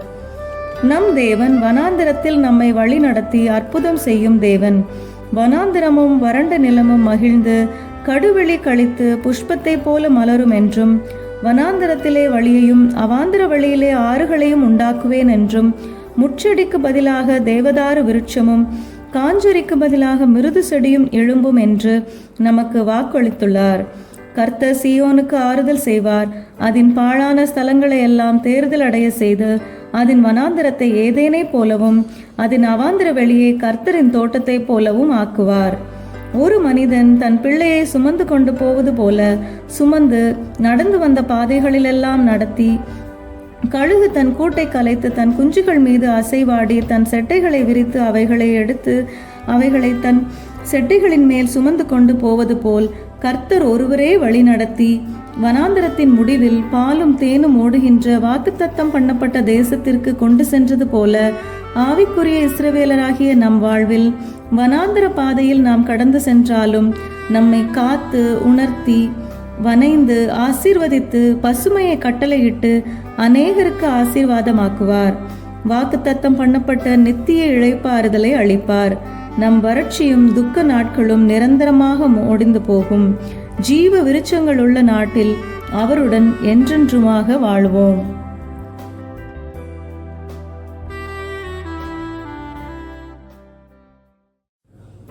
அத்தியாயம் 10. சோர்வின் பாதையில் வழி நடத்துவார். ஜெயமெடுக்கிற ஒரு ஜீவியத்தை செய்ய நம்மை அழைத்திருக்கும் தேவன் உன்னதத்தின் சகல ஆசீர்வாதங்களினாலும் நம்மை ஆசீர்வதித்திருக்கிறார். எனினும் ஆவிக்குரிய வாழ்வு போராட்டமான ஒரு ஓட்டத்தை போன்றது. சில நேரங்களில் போராட்டங்கள் அதிகரிக்கும் போது நாம் சோர்ந்து ஆவிக்குரிய வாழ்வில் பலவீனம் அடைகிறோம். சங்கீதக்காரன் சோர்வு என்பது என் பலவீனம் என்று அறிக்கையிடுகிறான். சோர்வு பாவமல்ல, எனினும் சரீர பிரகாரமான பலவீனம் நீண்ட நாட்கள் நீடித்தால் மரணம் வருவதைப் போன்று ஆவிக்குரிய பலவீனம் தொடர்ந்து நீடித்தால் ஆவிக்குரிய மரணம் ஏற்படும். சோர்வின் பாதையில் நம்மை உற்சாகப்படுத்தி வழிநடத்தும் தேவன் நமக்கு உண்டு. தேவன் இஸ்ரவேல் புத்திரரை எகிப்தின் அடிமைத்தனத்திலிருந்து விடுவித்தார். அவர்களை பாலும் தேனும் ஓடும் தேசத்திற்கு கொண்டு செல்வதாக வாக்களித்தார். 40 ஆண்டுகள் அவர்களை வனாந்திர பாதையில் போஷித்து காத்து யுத்தங்களில் வெற்றியளித்து கானான் தேசத்தின் அருகாமைக்கு கொண்டு வந்தார். மோசே கானான் தேசத்தை வேவு பார்க்க சிலரை அனுப்பினான். அனுப்பப்பட்டவர்கள் 40 நாட்களுக்கு பிறகு திரும்ப வந்தனர். அந்த தேசத்தை குறித்து வர்ணித்த அவர்கள், அந்த தேசம் செழிப்பான கனிகள் நிறைந்த தேசம்தான், ஆனாலும் அதன் குடிகள் பலவான்கள் என்று துர்ச்செய்தியை பரப்பினார்கள். யோசுவாவும் காலேபும் விசேஷித்த ஆவியை உடையவர்களாய் இருந்தபடியினால் தேசத்தை தேவன் நம் கையில் கொடுப்பார் என்று சொல்லியும் இஸ்ரவேலர் அனைவரும் சோர்ந்து போய் மீண்டும் எகிப்திற்கு திரும்பி சென்றுவிட தீர்மானித்து கூக்குரலிட்டு இரா முழுவதும் அழுதார்கள். எனினும் தேவன் அத்தேசத்து குடிகளை அவர்கள் கையில் ஒப்புக்கொடுத்து துரத்திவிட்டு அந்த தேசத்தை சுதந்தரிக்க செய்தார்.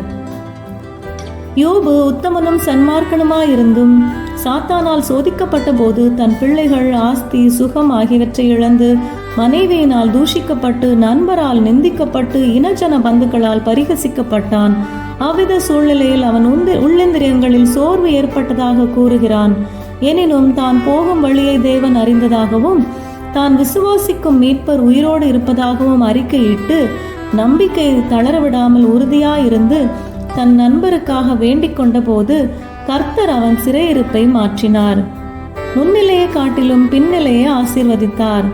தாவீது தன் வாழ்வில் ஒவ்வொரு நாளும் தன்னை பரிசுத்தப்படுத்தி கர்த்தருக்கென்று ஜீவித்து தன் வாழ்வில் நெருக்கங்களின் ஊடாக கடந்து சென்ற வேளையில் துன்மார்க்கன் செழிக்கிறதை கண்டபோது தான் சோர்ந்து விட்டதாகவும், எனினும் தேவன் தன் வாழ்வில் செய்த எல்லா காரியங்களையும் எண்ணி பார்த்து ஆலயத்திற்கு சென்று தான் பெற்ற ஆசீர்வாதங்களை குறித்து சாட்சி பகிர்ந்த போது அவன் சோர்வு நீங்கியதாக கூறுகிறான்.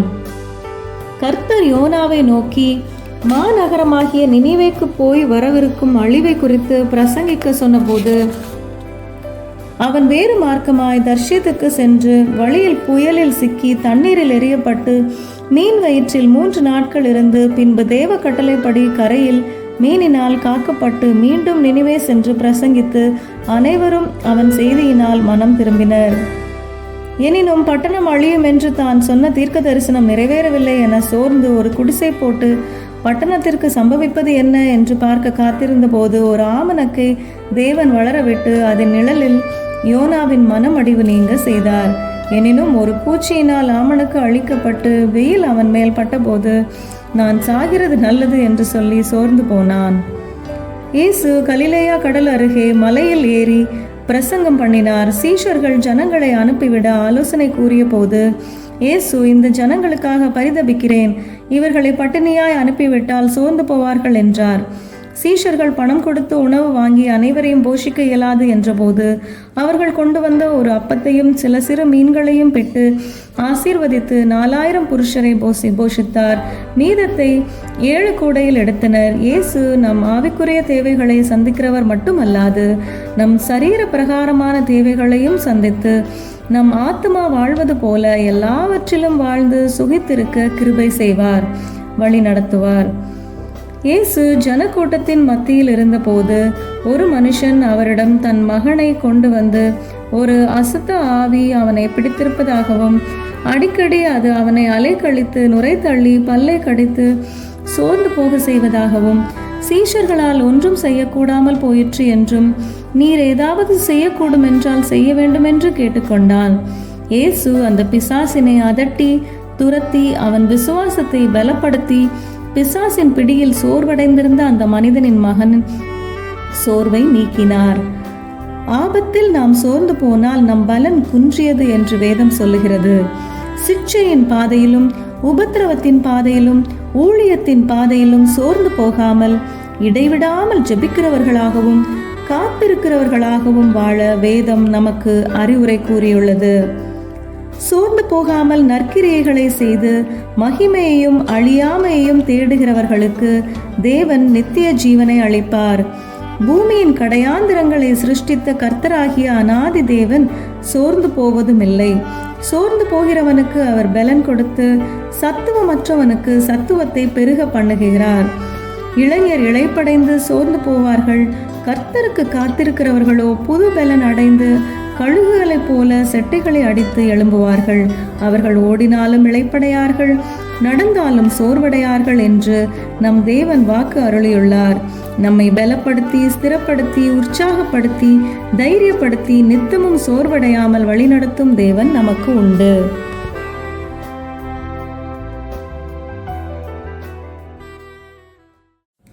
அத்தியாயம் 11. கண்ணீரை துடைத்து வழி நடத்துவார். இயேசுவை நாம் சொந்த இரட்சகராக ஏற்றுக்கொள்ளும் போது நாம் இரட்சிப்பின் சந்தோஷத்தினால் நிறைக்கப்படுகிறோம். உலகம் தரக்கூடாத இந்த சந்தோஷமும் சமாதானமும் நம்மை உற்சாகப்படுத்துகிறது.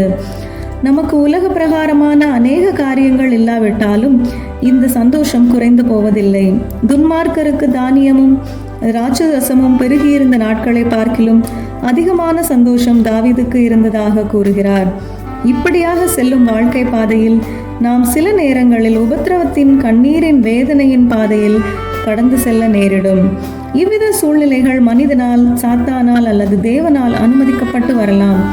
இப்படிப்பட்ட சூழ்நிலையில் நாம் தேவ இரக்கங்களை இழந்துவிட்டோம் என்றும் தேவன் நம்மை மறந்துவிட்டமையால் இந்த சூழ்நிலை வந்தது என்றும் எண்ணாமல் கண்ணீரை துடைக்கும் நேசர் ஒருவர் உண்டு என்பதை உணர்ந்து ஜீவித்தல் வேண்டும். தேவனுடைய தாசர்கள் அநேகர் கண்ணீரின் பாதையில் கடந்து சென்றுள்ளனர். அவர்கள் கண்ணீரை தேவன் துடைத்து அவர்களை வழி நடத்தி ஆசீர்வதித்திருக்கிறார். உதாரணமாக யோபு, என் சிநேகிதர் என்னை பரியாசம் பண்ணுகிறார்கள், என் கண் தேவனை நோக்கி கண்ணீர் சொரிகிறது என்றான். தாவீது, என் பெருமூச்சினால் இழைத்து போனேன், ரா முழுவதும் என் கண்ணீரால் என் படுக்கையை மிகவும் ஈரமாக்கி என் கட்டிலை நனைக்கிறேன் என்றும், உன் தேவன் எங்கே என்று விரோதிகள் கூறுவதனால் என் கண்ணீரே உணவாயிற்று என்றும் வருந்தினான். ஆனால் அவன் கண்ணீரை தன் துருத்தியில் கணக்கில் வைக்கும் தேவன் உண்டு என்ற நல்நம்பிக்கையை தாவீது கொண்டிருந்தான். அடிமை பெண்ணாகிய ஆகார் தன் மகனுடன் ஆபிரகாமால் துரத்திவிடப்பட்ட போது வனாந்திரத்தில் தன்னிடமிருந்த தண்ணீர் செலவழிந்து தண்ணீர் இல்லாமல் அலைந்து திரிந்து அம்பு பாயும் தூரத்தில் பிள்ளையை போட்டு கதறி அழுதாள். பிள்ளையின் அழுகுரலை தேவன் கேட்டு இருவரின் கண்ணீரையும் கண்டு தூதனை அனுப்பி ஒரு துறவை அற்புதமாய் காண செய்து தாகத்தை தீர்த்து மகனை ஆசீர்வதித்து காத்து வழி நடத்தினார். அவன் பலுகி பெருகி ஒரு ஜாதியானான். எல்கானா என்பவனுக்கு 2 மனைவிகள் இருந்தனர். பெண்ணினாள் என்பவளுக்கு குழந்தைகள் இருந்தது. அன்னாள் என்பவள் மலடியாயிருந்தாள். அவள் சக்களத்தை அன்னாளின் மனம் மனோக செய்தாள்.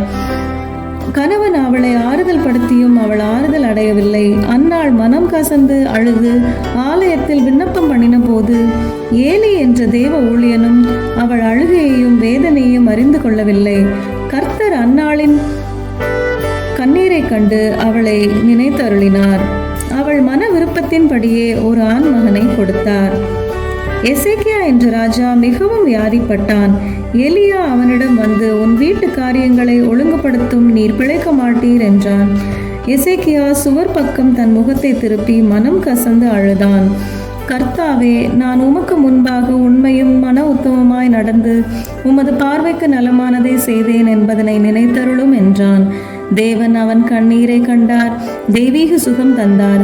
15 ஆண்டுகளை அவன் வாழ்நாளில் கூட்டி சேர்த்தார். அவன் குணம் பெற்று ஆலயத்திற்கு சென்று தேவனை துதித்தான். நாயினூர் என்ற கிராமத்தில் இயேசு நுழைந்த போது ஒரு விதவை தன் மகன் மரணம் அடைந்ததினால் அழுவதைக் கண்டு மனதுருகி, அழாதே என்று சொல்லி அவனை உயிரோடு எழுப்பினார். விதவையின் கண்ணீரை துடைத்தார். இயேசு கல்லறைக்கு சென்ற மரியாள் இயேசுவின் கல்லறை காலியாக இருந்ததைக் கண்டு சடலத்தை களவாய் எவரோ எடுத்து சென்று விட்டதாக எண்ணி அழுது கொண்டிருந்தாள். இயேசு அவளை பெயர் சொல்லி அழைத்து கண்ணீரை துடைத்து உயிர்த்தெழுந்தவராக தரிசிக்க கிருபை செய்தார். இயேசு இந்த உலகத்தில் இருந்ததான நாட்களில் பாடுகளின் துக்கத்தின் பாதையில் கடந்து சென்றார். உபத்திரவங்களையும் கண்ணீரையும் அறிந்து நமக்காக பரிதபிக்கிற பிரதான ஆசாரியராக இன்றும் பரிந்து பேசிக் கொண்டிருக்கிறார். லாசருவின் கல்லறையின் அருகாமையில் அவன் குடும்பத்துடன் துக்கங்களை பகிர்ந்து இயேசுவும் கண்ணீர் விட்டார். தான் மரணமடையும் முன் எருசலேமிற்கு அருகாமையில் வந்தபோது அந்த நகரத்திற்காக கண்ணீர் விட்டு அழுதார். இயேசு இந்த உலகத்தில் இருந்தபோது கண்ணீரோடும் பலத்த சத்தத்தோடும் விண்ணப்பம் பண்ணி வேண்டுதல் செய்தார். எனவே கண்ணீரை அறிந்தவர் நம் தேவன். அவர் நம் கண்ணீரை துடைப்பார்.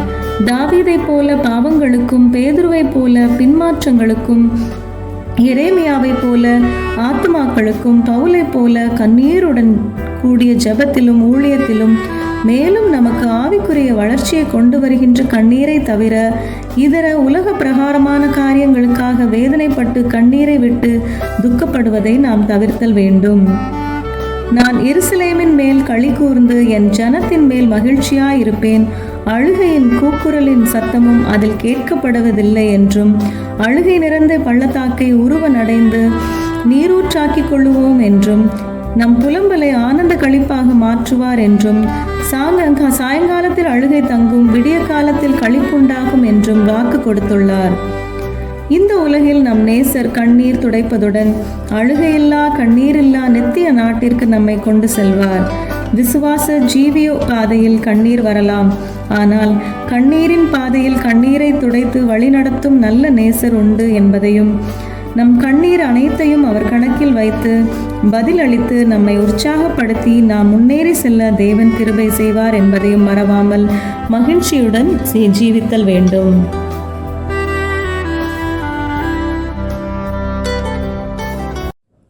அத்தியாயம் 12. அழைப்பை தந்து வழி நடத்துவார். இயேசு கிறிஸ்துவை நாம் சொந்த இரட்சகராக ஏற்றுக்கொள்ளும் போது அவர் நமக்குள்ளாக வாசம் செய்து அனுதினம் நம்மை வழி நடத்துகிறார். இப்படியாக ஆவிக்குரிய ஜீவியத்தில் முன்னேறி சென்று தேவ சித்தத்தை நிறைவேற்ற நாம் முற்படும் போது தேவன் தன் திட்டத்தை செயல்படுத்த ஒரு அழைப்பையும் தான் விரும்பும் பாதையையும் நமக்கு வெளிப்படுத்தி அதில் வழி நடத்தி நமக்கு உதவி செய்கிறார். ஊழிய பாதையில் வெற்றியுடன் நாம் செயல்பட நம்முடைய ஊழிய அழைப்பு இன்னதென்று அறிந்து கொள்ள வேண்டும். இப்படி செய்யும் போது நாம் நல்ல மிகுந்த கனிகளை கொடுக்க இயலும். ஒரு சரீரத்தில் பல உறுப்புகள் உண்டு. அனைத்து உறுப்புகளும் உடலுக்கு தேவை. ஆனால் அனைத்தும் ஒரே பணியினை செய்வதில்லை. அப்படி செய்தால் சரீரம் சரிவர இயங்காது. நாளாவட்டத்தில் போஷாக்கின்றி பலவீனப்பட்டு மரணம் ஏற்படலாம். அதே போல கிறிஸ்துவின் சரீரமாகிய சபையில் தேவன் என்ன பணியினை செய்ய விரும்புகிறாரோ அதன்படி செய்யும் போது மட்டுமே தேவன் நம்மில் மகிழ்வார். இல்லாவிட்டால் ஆவிக்குரிய வாழ்வில் வீழ்ச்சி வர ஏதுவாகும்.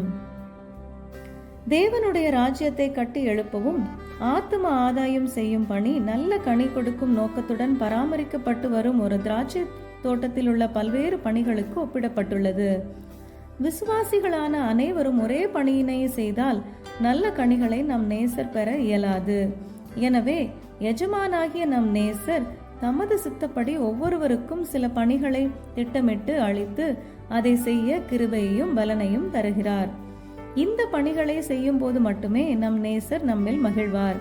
சிலரை அப்போஸ்தலராகவும், சிலரை தீர்க்கதரிசிகளாகவும், சிலரை சுவிசேஷராகவும், சிலரை மேய்ப்பராகவும் போதகராகவும் ஏற்படுத்தினார். ஒரு சிலர் விதைக்கின்றனர், சிலர் நடுகின்றனர், சிலர் நீர் பாய்ச்சுகின்றனர், தேவன் விளைய செய்கிறார் என்று பவுல் நம் அழைப்பை குறித்து கூறியுள்ளார். எனவே நம் அழைப்பையும் தெரிந்து கொள்ளுதலையும் அறிந்து நாம் தேவ சித்தப்படி செயல்படும் போது நாம் ஆசீர்வதிக்கப்படுவோம், அநேகருக்கு ஆசீர்வாதமாக இருப்போம். இவ்வித கனமான ஊழியத்தை செய்ய அழைக்கப்பட்டிருக்கும் நாம் நம்முடைய கிரியைகளின்படி ரட்சிக்கப்படாமல் தம்முடைய தீர்மானத்தின்படியும் ஆதி காலம் முதல் கிறிஸ்து இயேசுவுக்குள் நமக்கு அருளப்பட்ட கிருபையின்படியும் நம்மை ரட்சித்து பரிசுத்த அழைப்பினால் அழைத்துள்ளார் என்றார் பவுல். அவரை தெரிந்து கொள்ளாமல் இருந்த போதும் நம்மை அவர் தெரிந்து கொண்டு, நாம் அவரை நேசிக்காத போதும் அவர் நம்மை நேசித்து, யூதரிலிருந்து மட்டுமல்ல புறஜாதியாரிலிருந்தும் நம்மை முன்குறித்து தம் ஜனங்கள் இல்லாதவர்களை தம் ஜனங்கள் என்று அழைத்தார். இவ்விதமாக அழைப்பை நாம் பெற்றுக்கொள்ளும் போது நம் கல்வி, ஆஸ்தி, தாளந்து, ஞானம், பலம் இவைகளை கொண்டு நம் அழைப்பை தேவன் உறுதிப்படுத்தவில்லை. பவுல் தம் அழைப்பை குறித்து மாம்சத்தின்படி ஞானிகள் அநேகர் இல்லை, பிரபுக்கள் அநேகர் இல்லை, ஞானிகளை வெட்கப்படுத்தும்படி தேவன் உலகத்தில் பைத்தியமானவைகளை தெரிந்து கொண்டார், பலமுள்ளவைகளை வெட்கப்படுத்தும்படி பலவீனமானவைகளை தெரிந்து கொண்டார் என்றும், உள்ளவைகளை அவமாக்கும்படி உலகத்தில் இழிவானவைகளையும் அற்பமானவைகளையும் தெரிந்து கொண்டார் என்றும் கூறியுள்ளார். சவுலின் குடும்பமும் கோத்திரமும் சிறியதாயிருந்தாலும் அவனை தேவன் தெரிந்தெடுத்து இஸ்ரவேலின் மேல் ராஜாவாக்கினார். மோசே திக்குவாயும் மந்த நாவும் உள்ளவனாக இருந்தாலும் பார்வோனுக்கு முன்பாக நின்று பேச தெரிந்து கொண்டார். லேயாள் கூச்ச பார்வையுடையவளாயிருந்தாலும் யூதா என்ற குமாரனை பெற்று இயேசுவின் வம்சாவளியில் இடம்பெற்றாள். எலிசா வழுக்கை தலையனாக இருந்தாலும் ஆவியின் வல்லமையை இரட்டிப்பான முறையில் கொடுத்தார். சூலமித்தி கருப்பாயிருந்தாலும் நேசர் என் மனதை கவர்ந்தா என்றார். பவுல் அகால பிறவியாயிருந்தாலும் அவனை வைத்து புறஜாதிகளுக்கு சுவிசேஷம் பிரசங்கிக்கவும், சபைகள் ஸ்தாபிக்கப்படவும், நிருபங்கள் எழுதவும் அவனை வல்லமையாக பயன்படுத்தினார். நம் தேவன் நம்மை அறிந்து பெயர் சொல்லி அழைத்து முன்குறித்து தம் சித்தத்தை நிறைவேற்றினார். நட்சத்திரங்களையும் தன் ஆடுகளையும் பெயர் சொல்லி அழைக்கும் தேவன் நம் தேவன். ஆபிரகாமை, யாக்கோபை, சாமுவேலை, சகேயுவை, பேதுருவை, பவுலை பெயர் சொல்லி அழைத்தார். சிம்சோனை, எரேமியாவை, யோவானை தாயின் கர்ப்பத்திலே பரிசுத்தப்படுத்தி அழைப்பை கொடுத்தார். நம் அழைப்பை அறிந்து உணர்ந்து ஊழியம் செய்யும் போது நம் ஊழியத்தில் ஆசீர்வாதம் காணப்படும். நாம் மிகுந்த நல்ல கனி கொடுக்கிறவர்களாக மாறுவோம். நம் ஆத்துமா வாழ்கிறது போல நாமும் வாழ்ந்து சுகித்திருக்க தேவன் கிருபை செய்வார். வெண்கல கதவுகளை உடைத்து இரும்பு தாழ்பாள்களை முறித்து அந்தரங்க பொக்கிஷங்களை கொடுப்பேன் என்றும், மகா வறட்சியான காலங்களிலும் வழிநடத்தி நீர்ப்பாய்ச்சலான தோட்டத்தை போலவும் வற்றாத நீரூற்றை போலவும் விளங்க செய்வதாக வாக்கு பண்ணியுள்ள தேவன் வாக்கு மாறாதவர்.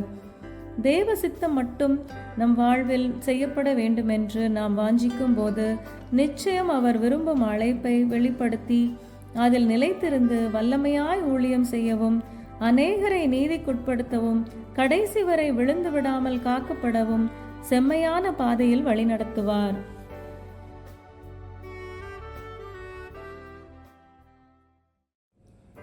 அத்தியாயம் 13.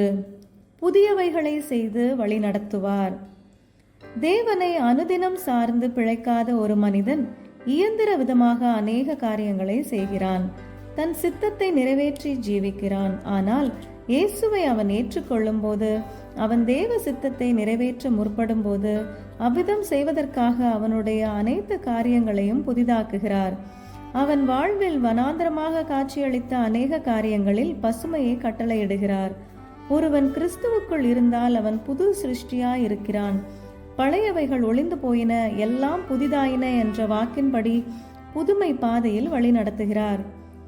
இதோ நான் புதிய காரியத்தை செய்கிறேன், நான் வனாந்தரத்தில் வழியையும் அவாந்தர வெளியில் ஆறுகளையும் உண்டு பண்ணுகிறேன் என்று ஏசாயா தீர்க்கதரிசியின் மூலமாக தேவன் நமக்கு அருளிய வாக்குத்தத்தத்தை நாம் கண்ணோக்கும் போது இது சாத்தியமாகுமா என்ற கேள்வி நமக்குள் எழக்கூடும்.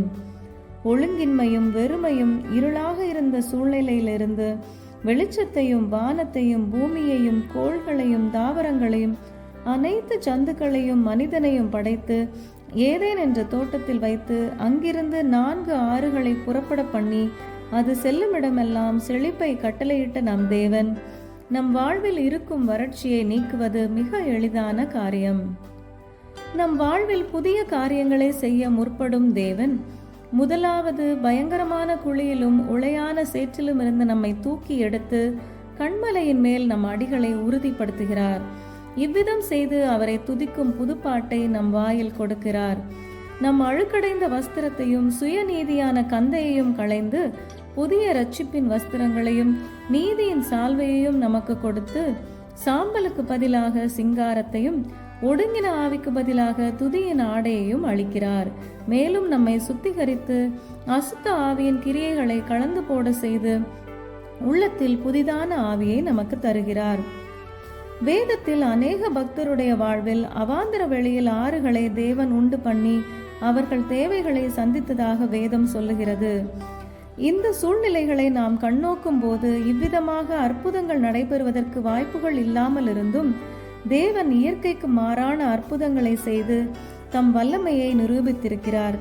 அவ்விதம் செய்த தேவன் நேற்றும் இன்றும் என்றும் மாறாமல் இருக்கின்றபடியால் நம் வாழ்விலும் அற்புதங்களை செய்ய ஆயத்தமுள்ளவராய் இருக்கிறார். ஆபிரகாமுக்கு பிறந்த அடிமை பெண்ணாகிய ஆகாரின் மகனை தன் மனைவியாகிய சாராய்க்கு பிள்ளை பிறந்த பின் ஒரு நாள் ஒரு துருத்தி தண்ணீருடனும் கொஞ்சம் உணவுடனும் அனுப்பிவிட்டான். ஆகார் தன் மகனுடன் வனாந்திரத்தில் அலைந்து திரிந்து தண்ணீர் இல்லாமல் நாவறட்சியினால் குழந்தை இறப்பதை பார்க்க இயலாமல் அம்பு பாயும் தூரத்தில் பிள்ளையை போட்டு கதறி அழுதாள். வனாந்திரத்தில் தேவன் ஒரு தண்ணீர் தடாகத்தை கட்டளையிட்டார். வனாந்திரத்தில் தன்னை கண்ட தேவனை ஆகார் துதித்தாள். வனாந்திரத்தில் ஆகாரின் கண்ணீரை கண்ட தேவன் இன்றும் உயிரோடு இருக்கிறார். நம் கண்ணீரையும் துடைப்பார். இஸ்ரவேல் புத்திரர் சீன் வனாந்திரத்தில் இருந்து ரபிதீக்கு வந்தார்கள். அங்கு அவர்களுக்கு தண்ணீர் இல்லாமல் இஸ்ரவேல் புத்திரர் முறுமுறுத்தார்கள். மோசே கர்த்தரை நோக்கி கூப்பிட்டான். கர்த்தர் மோசேயை அற்புதங்கள் நடப்பிக்க கொடுத்த கோலை வைத்து கன்மலையை அடிக்கும்படி சொன்னார். மோசே தேவன் சொன்னபடியே சகல மூப்பருக்கும் முன் செய்தபோது கன்மலையிலிருந்து தண்ணீர் புறப்பட்டு வந்தது. கற்பாறையிலிருந்து தேவன் தண்ணீரை ஊற்றை புறப்படும்படி அற்புதம் செய்தார். இஸ்ரவேலரின் தாகத்தை இயற்கைக்கு அப்பாற்பட்ட முறையில் அற்புதம் செய்து தாகம் தீர்த்தார். இஸ்ரவேலின் ராஜா, யூதாவின் ராஜா, ஏதோமின் ராஜா ஆகிய மூவரும் மோவாபின் ராஜாவுடன் யுத்தம் செய்ய புறப்பட்டனர். அவர்கள் வனாந்தரத்தில் அலைந்து திரிந்த போது அவர்களுக்கும் மிருக ஜீவன்களுக்கும் தண்ணீர் இல்லாமல் போயிற்று. அது நிமித்தம் தேவனுடைய ஊழியனாகிய எலிசாவிடம் சென்றனர். எலிசாவின் மேல் கர்த்தருடைய ஆவி இறங்கி, நீங்கள் பாளையம் எங்கும் பள்ளங்களை வெட்டுங்கள், நீங்கள் காற்றையும் காண மாட்டீர்கள், மழையையும் காண மாட்டீர்கள், ஆனால் பள்ளத்தாக்குகள் தண்ணீரால் நிரப்பப்படும் என்று உரைத்தான். மறுநாள் பலி செலுத்தும் நேரத்தில் அப்படியே நடந்தது. இயற்கை சூழ்நிலைகளை காணும்போது நீர் கிடைக்க வாய்ப்பில்லாவிட்டாலும் தேவன் அற்புதமாக தன் ஜனத்தை வறட்சியினால் மடிந்து விடாதபடி பகைவரிடம் சிக்கி வெட்கப்பட்டு போகாதபடி காத்து கொண்டார். பெலிஸ்தியர் சிம்சோனை பிடித்து கயிற்றினால் கட்டி ஆரவாரம் செய்தனர். கர்த்தருடைய ஆவி அவன் மேல் இறங்கினபடியால் அந்த கயிறு நெருப்புப்பட்ட நூல் போல அருந்து போயிற்று. அவன் ஒரு கழுதை பச்சை தாடை எலும்பை எடுத்து 1000 பேரை கொன்றான். பின்பு அவன் மிகுந்த தாகமடைந்து தவித்தான். அவன் கர்த்தரை நோக்கி, நீர் பெரிய ரட்சிப்பை கட்டளையிட்டீர், ஆனால் இப்பொழுது தாகத்தால் சாகிறேன் என்று கூப்பிட்ட போது ஒரு பள்ளத்தாக்கு பிளந்து தண்ணீர் புறப்பட்டு வந்தது. அவன் உயிர் பிழைத்தான். வனாந்திரத்தில் தரையை பிளக்க செய்து எதிரிகள் முன்பு வெட்கப்பட்டு போகாதபடி காத்தார். நான் கர்த்தர், நான் மாறாதவர் என்று சொன்ன தேவனின் வல்லமை இன்னும் மாறி போகவில்லை. நம் வாழ்வில் அநேக காரியங்கள் வனாந்தரமாக காட்சியளித்தாலும் அற்புதம் நடக்க அறிகுறிகள் இல்லாவிட்டாலும் நம் பகைஞர் வெட்கப்பட்டு போகத்தக்கதாக கிரியைகளை நடப்பித்து கைவிடாமல் காத்து வழி நடத்துவார்.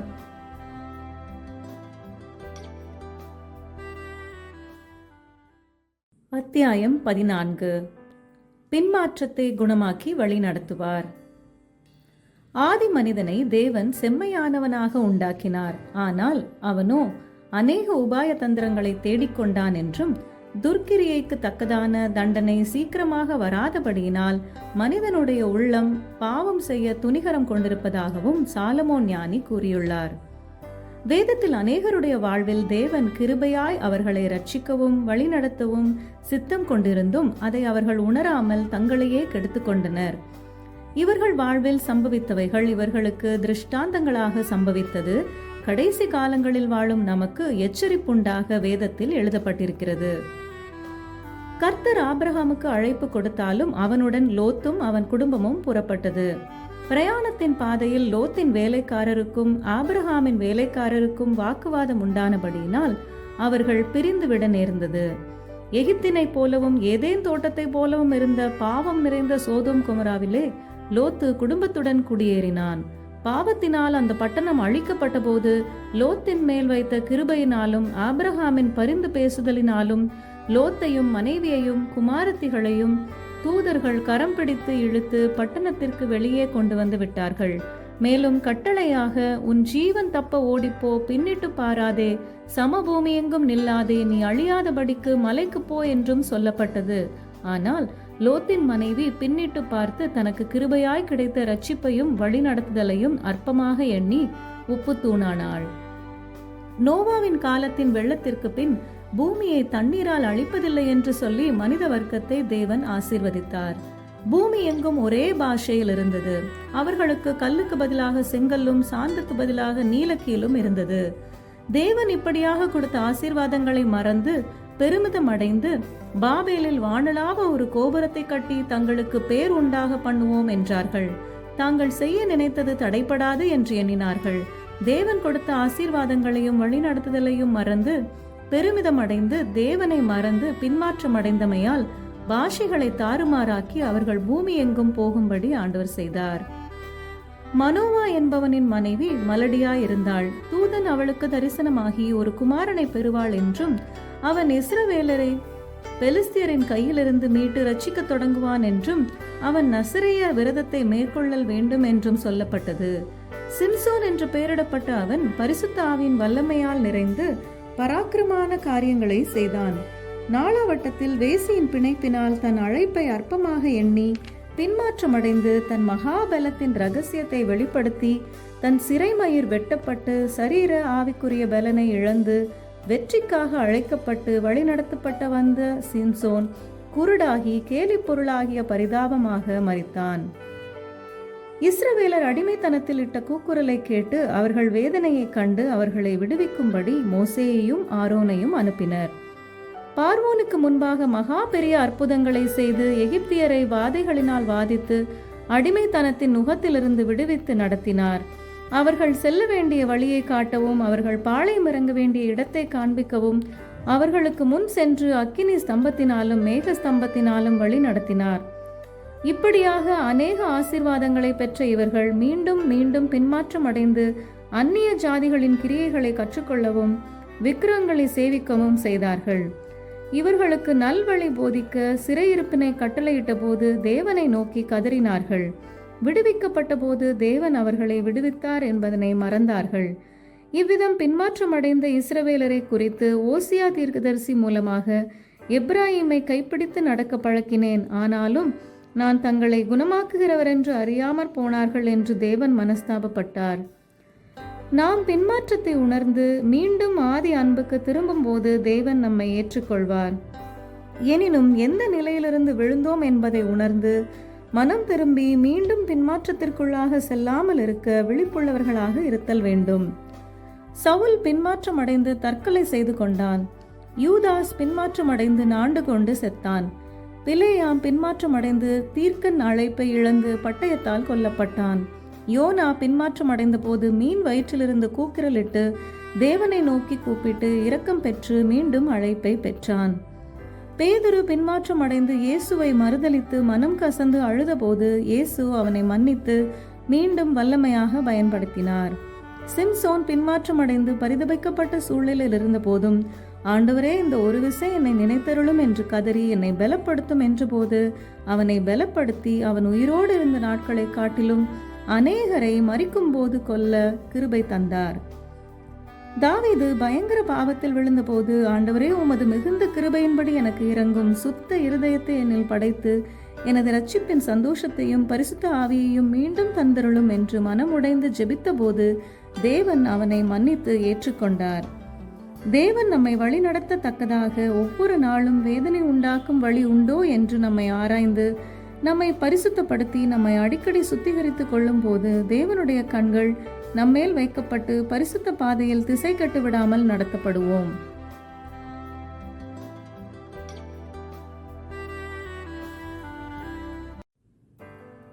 அத்தியாயம் 15.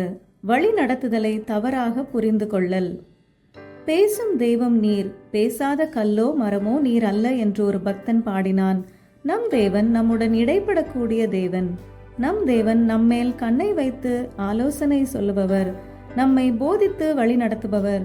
வலதுபுறம் சாயும் போதும் இடதுபுறம் சாயும் போதும் இதுவே வழி, இதில் நடவுங்கள் என்று சொல்லும் மெல்லிய சத்தத்தை கேட்க செய்பவர்.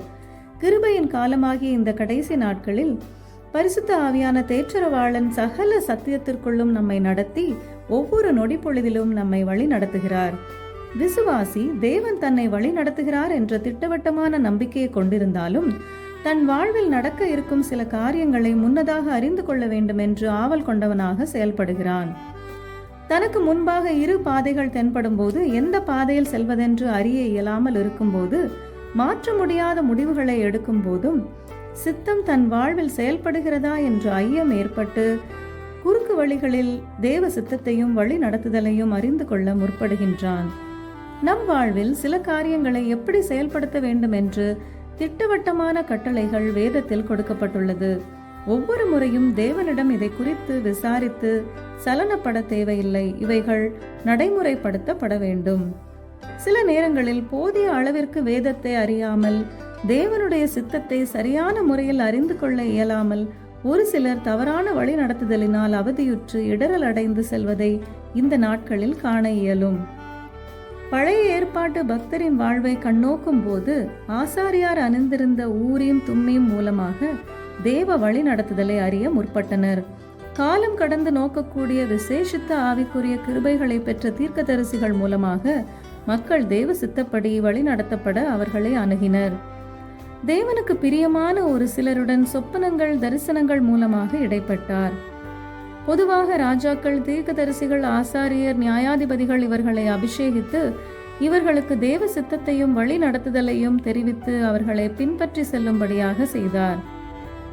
சவுல் ராஜா பரிசுத்த ஆவியினால் அபிஷேகம் பெற்றவன். எனினும் தேவனுடைய வழி நடத்துதலும் இரக்கங்களும் கிருபைகளும் அவனுடன் இருந்த போதிலும், தேவ சித்தம் திட்டவட்டமாக அவனுக்கு அறிவிக்கப்பட்ட போதும் அவதின்படி செய்யாதது நிமித்தம் தொடர்ந்து தேவ சித்தத்தை அறிந்து கொள்ள முடியாததினால் சாத்தான் அவனை குறிக்கேட்க செய்தான். தன் அழைப்பை இழந்தவனாக பரிதாபமாக மரித்தான்.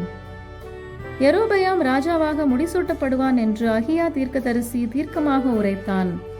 அவன் அரசாண்ட நாட்களில் தேவனை மறந்து ஜீவித்தான். அவன் மகன் அபியா வியாதிப்பட்ட போது தன் மனைவியை பார்த்து, நீ வேடம் மாறி அகியாவிடம் சென்று தேவ சித்தத்தை தீர்க்க தரிசனம் மூலமாக அறிந்து கொள் என்று தன்னையும் தேவனையும் தேவ ஊழியனையும் வஞ்சிக்க சாத்தான் ஏவினான். தீர்க்கதரிசி பார்வை இழந்தவனாயிருந்தும் அவன் வருகையை தீர்க்கதரிசியிடம் வெளிப்படுத்தி தேவ வழி நடத்துதலை தவறாக அறிந்து கொள்ள முற்பட்டதை விளக்கி மகன் மரணத்தை குறித்து பேசி கடிந்து கொண்டார். மகன் மரித்தான். இயேசுவை சுற்றிலும் இருந்த பரிசேயரும் சதுசேயரும் எப்பொழுதும் குற்றம் சாட்டும் மனப்பான்மையுடனும் குறை கண்டுபிடிக்கும் நோக்கத்துடன் குழுமியிருந்தனர். பிதாவின் சித்தத்தை குறித்து இயேசு எப்பொழுதும் பேசிக் கொண்டிருந்தும் இவைகளை விளக்க அடையாளங்களை காட்டும்படியாக வற்புறுத்திக் கொண்டிருந்தனர். அடையாளங்கள் மூலமாக வழி நடத்துதலை அறிய விரும்பினர். இயேசு இவர்களை கடிந்து கொண்டார். மறுரூப மலையில் இயேசுவிடம் சென்ற சீடர்கள் பரம தரிசனங்களை கண்டவுடன் தேவ சித்தத்தையும் வழி நடத்துதலையும் இயேசு இவ்வுலகத்திற்கு வந்த நோக்கத்தையும் அறியாமல் அங்கேயே கூடாரமிட்டு தங்கிவிட எண்ணினர். பிதாவின் வழி நடத்துதலின்படி இயேசு மக்களிடம் மீண்டும் வந்தபோது வியாதியஸ்தர் விடுதலை வேண்டி அவருக்காக காத்திருந்தனர். கூடாரமிட வேண்டிய சீடருக்கு செவி கொடுக்காமல் பிதாவின் சித்தத்தை இயேசு நிறைவேற்றினார். இந்த கடைசி நாட்களில் விசுவாசி திட்டவட்டமான முடிவுகளை எடுக்க முயலும் போது சாத்தான் உட்புகுந்து தேவ சித்தத்தையும் வழி நடத்துதலையும் தவறாக அறிந்து கொண்டு இடரும்படியாக பல்வேறு பாதைகளை நம் முன் வைக்கிறான். இவைகளில் தவறான வழிகளை நாம் தெரிந்து கொள்ளும் போது நம்முடைய ஆவிக்குரிய ஜீவியத்தில் பாதிப்பு ஏற்படுகிறது. சில நேரங்களில் தேவனை நாம் துக்கப்படுத்தவும் நம் அழைப்பை இழக்கவும் நேரிடும்படி சாத்தான் செய்கிறான். தேவன் தம்முடைய ஊழியக்காரருக்கும் தன்னை நேசிக்கிறவர்களுக்கும் பல்வேறு விதங்களில் தனது வழிகளையும் மனதையும் வெளிப்படுத்துகிறார். தேவனால் வெளிப்படுத்தப்படுபவை நமக்குரியது, மறைக்கப்பட்டவை தேவனுக்குரியவை. இவைகள் இயற்கைக்கு மாறாக அறிய முற்பட வேண்டியதில்லை. ஆதி நாட்களில் பங்கு பங்காகவும் வகை வகையாகவும் தீர்க்கதரிசிகளின் மூலமாகவும் ஊழியக்காரரின் மூலமாகவும் தம் மக்களை வழி நடத்தின தேவன் இந்த கடைசி நாட்களில் பரிசுத்த ஆவியின் வல்லமையினால் அனைவரையும் நிரப்பி குமாரரும் குமாரத்திகளும் தீர்க்க தரிசனம் சொல்லவும், மூப்பர் சொப்பனங்களையும் வாலிபர் தரிசனங்களையும் காணவும், ஊழியக்காரர் மீதும் ஊழியக்காரிகள் மீதும் தம் ஆவியை ஊற்றவும் செய்கிறார். நாம் ஜெபிக்கும் போது, வேதம் வாசிக்கும் போது, பாடல்கள் மூலமாக, தேவ ஊழியரின் செய்திகள் மூலமாக, அபிஷேகிக்கப்பட்ட உண்மை ஊழியர் மூலமாக, திருஷ்டாந்தங்கள் மூலமாக தமது வழி நடத்துதலை தேவன் தெரிவிக்கிறார். தேவ சத்தத்தை மட்டும் சரியாக கேட்டு செயல்பட நம் காதுகள் விருத்த சேதனம் செய்யப்பட்டவையாக இருத்தல் வேண்டும். வலதுபுறம் சாயும் போதும் இடதுபுறம் சாயும் போதும் வழி இதுவே என்று சொல்லப்படும் அந்த மெல்லிய சத்தத்தை கேட்டு பரிசுத்த பாதையில் நடக்கும்போது நாம் திசைக்கட்டு போகாமல் வழி நடத்தப்படுவோம். நம்மேல் கண்ணை வைத்து நமக்கு ஆலோசனை சொல்லும் தேவன் நமக்கு உண்டு. நாம் கலங்க வேண்டியதில்லை.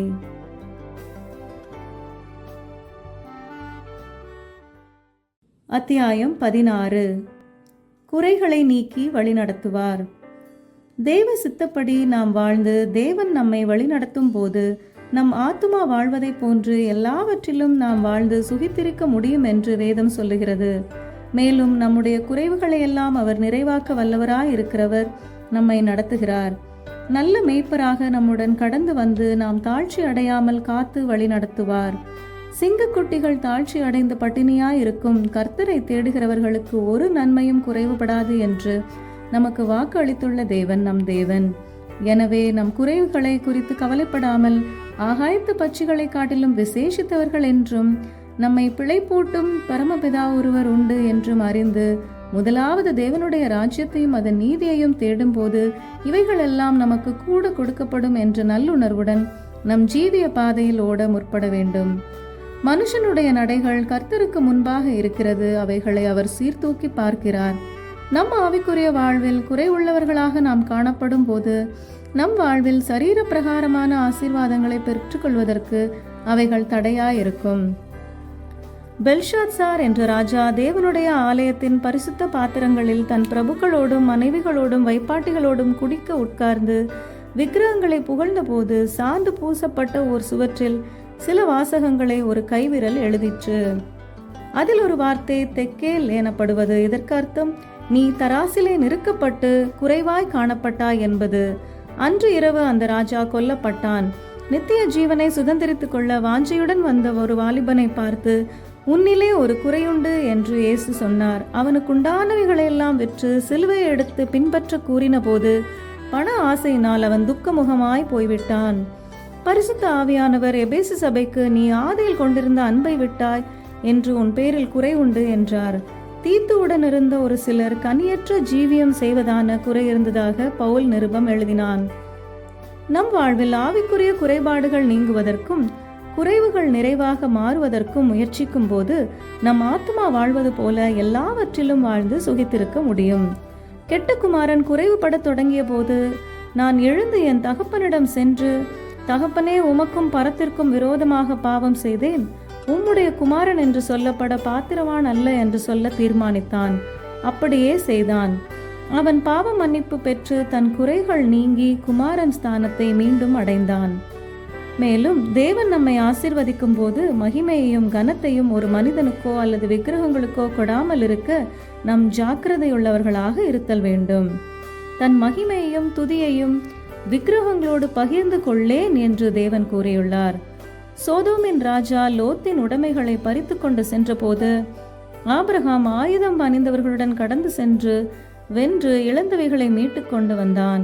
அப்பொழுது சோதோமின் ராஜா, என் பொருட்களை வைத்துக் கொள்ளும் மனிதர்களை மீண்டும் கொடுத்துவிடும் என்று கேட்டபொழுது, ஆபிரகாமை ஐஸ்வர்யவனாக்கினேன் என்று நீர் சொல்லாதபடி நான் ஒரு சாட்டை ஆகிலும் பாதரட்சையின் வாரை ஆகிலும் உமக்கு உண்டானவைகளில் யாதொன்றையும் எடுத்துக்கொள்ளேன் என்று ஆபிரகாம் சொன்னான். தேவன் ஆபிரகாமோடு உடன்படிக்கை செய்தது போலவே அவனை ஆசீர்வதித்தார். அவன் சீமானாக விளங்கினான். ஆபிரகாமை ஆசீர்வதித்த தேவன் நம்மையும் ஆசீர்வதிக்க வல்லமையுள்ளவராய் இருக்கிறார். ஆசீர்வதித்து வழி நடத்துவார். கர்த்தருடைய வல்லமையின்படி மழை பொழியாது என்று ஆகாபிற்கு முன்பாக உரைத்த எலியாவை காப்பதும் போஷிப்பதும் தேவனுடைய பொறுப்பாயிற்று. எலியாவை கேரீத் ஆற்றண்டையில் தங்க சொன்ன தேவன் அனுதினமும் ஏற்ற வேளையில் காகங்களினால் அவனை போஷித்தார். பின்பு சாரிபாத் ஊரின் ஒரு விதைவிடம் அனுப்பி பஞ்சகாலம் முழுவதும் குறைவுபடாமல் காத்தார். கூப்பிடுகிற காக்கை குஞ்சுக்கு பதில் கொடுத்து இரையை சவதரித்து கொடுக்கும் தேவன் நம் தேவன். எலியாவை போல நம்மையும் போஷிப்பார், வழி நடத்துவார். எலிசா தன் இல்லத்தில் தங்கும்படி மேலறையை கட்டி கொடுத்த சூனேம் ஊர் கனம் பொருந்திய பெண் 7 ஆண்டு பஞ்சத்திற்கு பின் தன் நாட்டிற்கு வந்தபோது தன் வயல் வீடு இவைகள் அபகரிக்கப்பட்டிருப்பதைக் கண்டு ராஜாவிடம் நியாயம் கேட்க சென்றபோது ஏற்ற வேளையில் கேயாசியை ராஜாவிடம் பரிந்துரை செய்யும்படி தேவன் கிருபை செய்து ராஜாவின் பிரதானியுடன் சென்று அந்த பெண் இழந்தவைகளை பெற்றுக்கொள்ளவும் குறைவுகள் நீங்கவும் உதவி செய்தார்.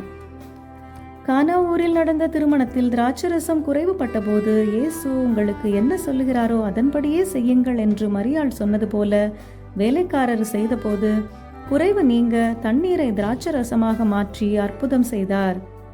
நம் ஆவிக்குரிய சரீர குறைவுகளில் உண்டான தரித்திரங்களை நீக்க மிகுந்த ஐஸ்வர்யவானாயிருந்த அவர் தாம் தரித்திரரானது நிமித்தம் நம்மை ஐஸ்வர்யவான்களாக்கியுள்ளார்.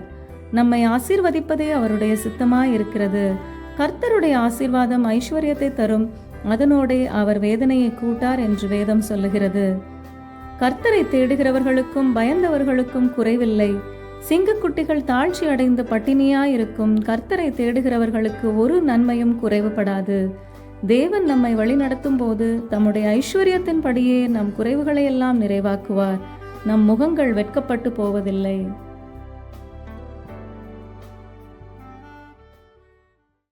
அத்தியாயம் 17. பலப்படுத்தி வழி நடத்துவார். ஆவிக்குரிய ஜீவியத்தில் தேவ பலத்துடன் நாம் முன்னேறி செல்லும் போது சில நேரங்களில் நாம் சோர்வடையத்தக்கதாக சில பலவீனங்களை சாத்தான் கொண்டு வருவான். இவைகள் ஆவிக்குரிய சரீர பலவீனமாகவோ இருக்கலாம். இதை குறித்து நாம் கலங்க வேண்டியதில்லை. ஏனென்றால் தேவன் நமக்கு அடைக்கலமும் பலனும் ஆபத்து காலத்தில் அனுகூலமான துணையுமானவராயிருக்கிறார். கர்த்தர் தாமே நம்முடைய பலவீனங்களை ஏற்றுக்கொண்டு நம்முடைய நோய்களை சுமந்தார். மேலும் பரிசுத்த ஆவியானவர் நமது பலவீனங்களில் உதவி செய்கிறார். நாம் ஏற்றபடி வேண்டிக் கொள்ள வேண்டியது இன்னதென்று அறியாமல் இருக்கிறபடியால் வாக்கு கடக்காத பெருமூச்சுகளோடு நமக்கு வேண்டுதல் செய்கிறார். எனவே நம்மை அவர் பலப்படுத்தி வழி நடத்துவது நிச்சயம். சிம்சோன் தாயின் கர்ப்பத்தில் முன்குறிக்கப்பட்டவன். இஸ்ரவேலரை பெலிஸ்தியரின் கைகளிலிருந்து மீட்டு ரட்சிக்கும்படியாக தேவன் அவனை பராக்கிரமத்தால் நிறைத்தார். அவன் நசரேய விரதத்தை மேற்கொண்டு வாழ்ந்த போதும் பல முறை பகைவரின் கரங்களில் சிக்கிக் கொண்ட போதும் பரிசுத்த ஆவியானவர் வல்லமையாக அவன் மேல் இறங்கினபடியால் பராக்கிரமங்களை செய்தான். எனினும் மாம்ச இச்சைக்கு அடிமைப்பட்டு தன் மகாபலத்தின் இரகசியத்தை ஒரு பெண்ணுக்கு வெளிப்படுத்தி தன் தலைமயிரின் சடைகள் சிறைப்பிக்கப்பட்ட போது தன் மகாபலத்தை இழந்து பகைவரால் பிடிக்கப்பட்டு கண்கள் பிடுங்கப்பட்டு கேலி பொருளானான். பெலிஸ்தியர் அவனை அவமானப்படுத்தி நிந்தித்த போது, ஆண்டவரே, இந்த ஒரு விசை மட்டும் என்னை நினைத்தருளும், என்னை பலப்படுத்தும் என்று கதறிய போது தேவன் அவனுக்கு அலங்கம் இடிந்து விழத்தக்கதாக சத்துவங்களை அசைக்கத்தக்கதாக பலனை கொடுத்தார்.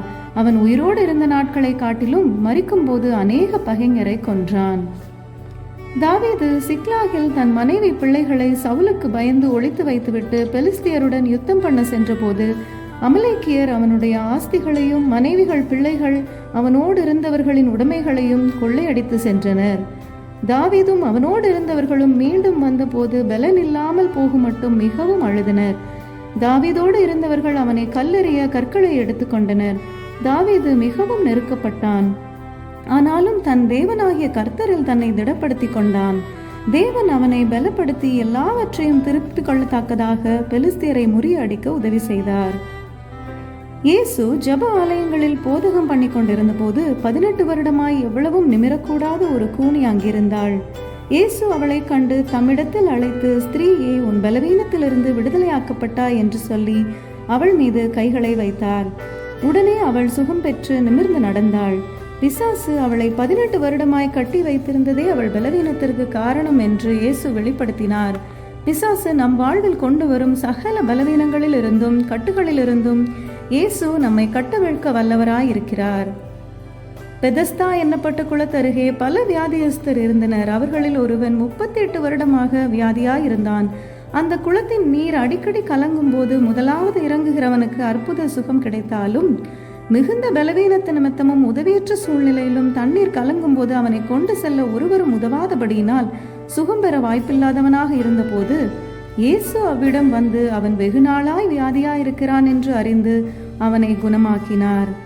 அவன் படுக்கையை எடுத்துக்கொண்டு உடனடியாக நடந்து போக பலன் தந்தார். நம் வியாதிகளில் அவர் பலன் தர வல்லவராய் இன்றும் இருக்கிறார். அவர் நம் நோய்களை சிலுவையில் சுமந்தபடியினால் அவர் தழும்புகளால் நாம் குணமாகிறோம். பவுலின் சரீரத்தில் ஒரு பலவீனம் இருந்ததாகவும் தனக்கு வெளிப்படுத்தப்பட்டவைகளின் நிமித்தம் தன்னை உயர்த்தாதபடிக்கு தேவனால் அனுமதிக்கப்பட்டு சாத்தான் தன்னை குட்டும் முள்ளாக அது இருந்ததாகவும் தன்னை விட்டு அது நீங்கத்தக்கதாக வேண்டிக் கொண்டதாகவும், ஆனால் தேவ கிருபை தன் பலவீனத்தில் பூரண பலனாக விளங்கும் என்று தேவன் வாக்கு தந்ததாகவும், கிறிஸ்துவின் வல்லமை தன்மேல் தங்கும் பொருட்டாக தன் பலவீனங்களை குறித்து மிகவும் சந்தோஷமாய் மேன்மை பாராட்டுவதாகவும், கிறிஸ்துவின் நிமித்தம் வரும் பலவீனங்களிலும் நிந்தைகளிலும் நெருக்கங்களிலும் துன்பங்களிலும் இடுக்கண்களிலும் பிரியப்படுவதாகவும் தேவனால் அனுமதிக்கப்பட்ட தன் பாடுகளின் அழைப்பை குறித்து கொரிந்தியருக்கு எழுதின நிருபத்தில் பவுல் விவரித்துள்ளார். கர்த்தருக்குள் மகிழ்ச்சியாய் இருப்பதே நம் பலன் என்று வேதம் சொல்லுகிறது. கர்த்தருக்கு காத்திருக்கிறவர்கள் புது பலன் அடைந்து கழுகுகளைப் போல செட்டைகளை அடித்து எழும்புவார்கள் என்றார் ஏசாயா தீர்க்கன். பரிசுத்த ஆவி நம்மிடத்தில் வரும்போது நாம் பலன் அடைந்து பூமியின் கடைசி பரியந்தம் சாட்சியாக இருக்க முடியும். நம்முடைய பலவீனங்களை குறித்து பரிதபிக்க கூடாத பிரதான ஆசாரியர் நமக்கிராமல் எல்லா விதத்திலும் நம்மை போல் சோதிக்கப்பட்டு பரிந்து பேசும் பிரதான ஆசாரியர் நமக்கு உண்டு. காண்டாமிருகத்திற்கு ஒத்த பலனை நமக்கு தருவார். நம் நாட்களுக்கு தக்கதாக நம் பலன் இருக்கும் என்ற வாக்கின்படி நம்மை அனுதினமும் பலப்படுத்தி வழி நடத்துவார்.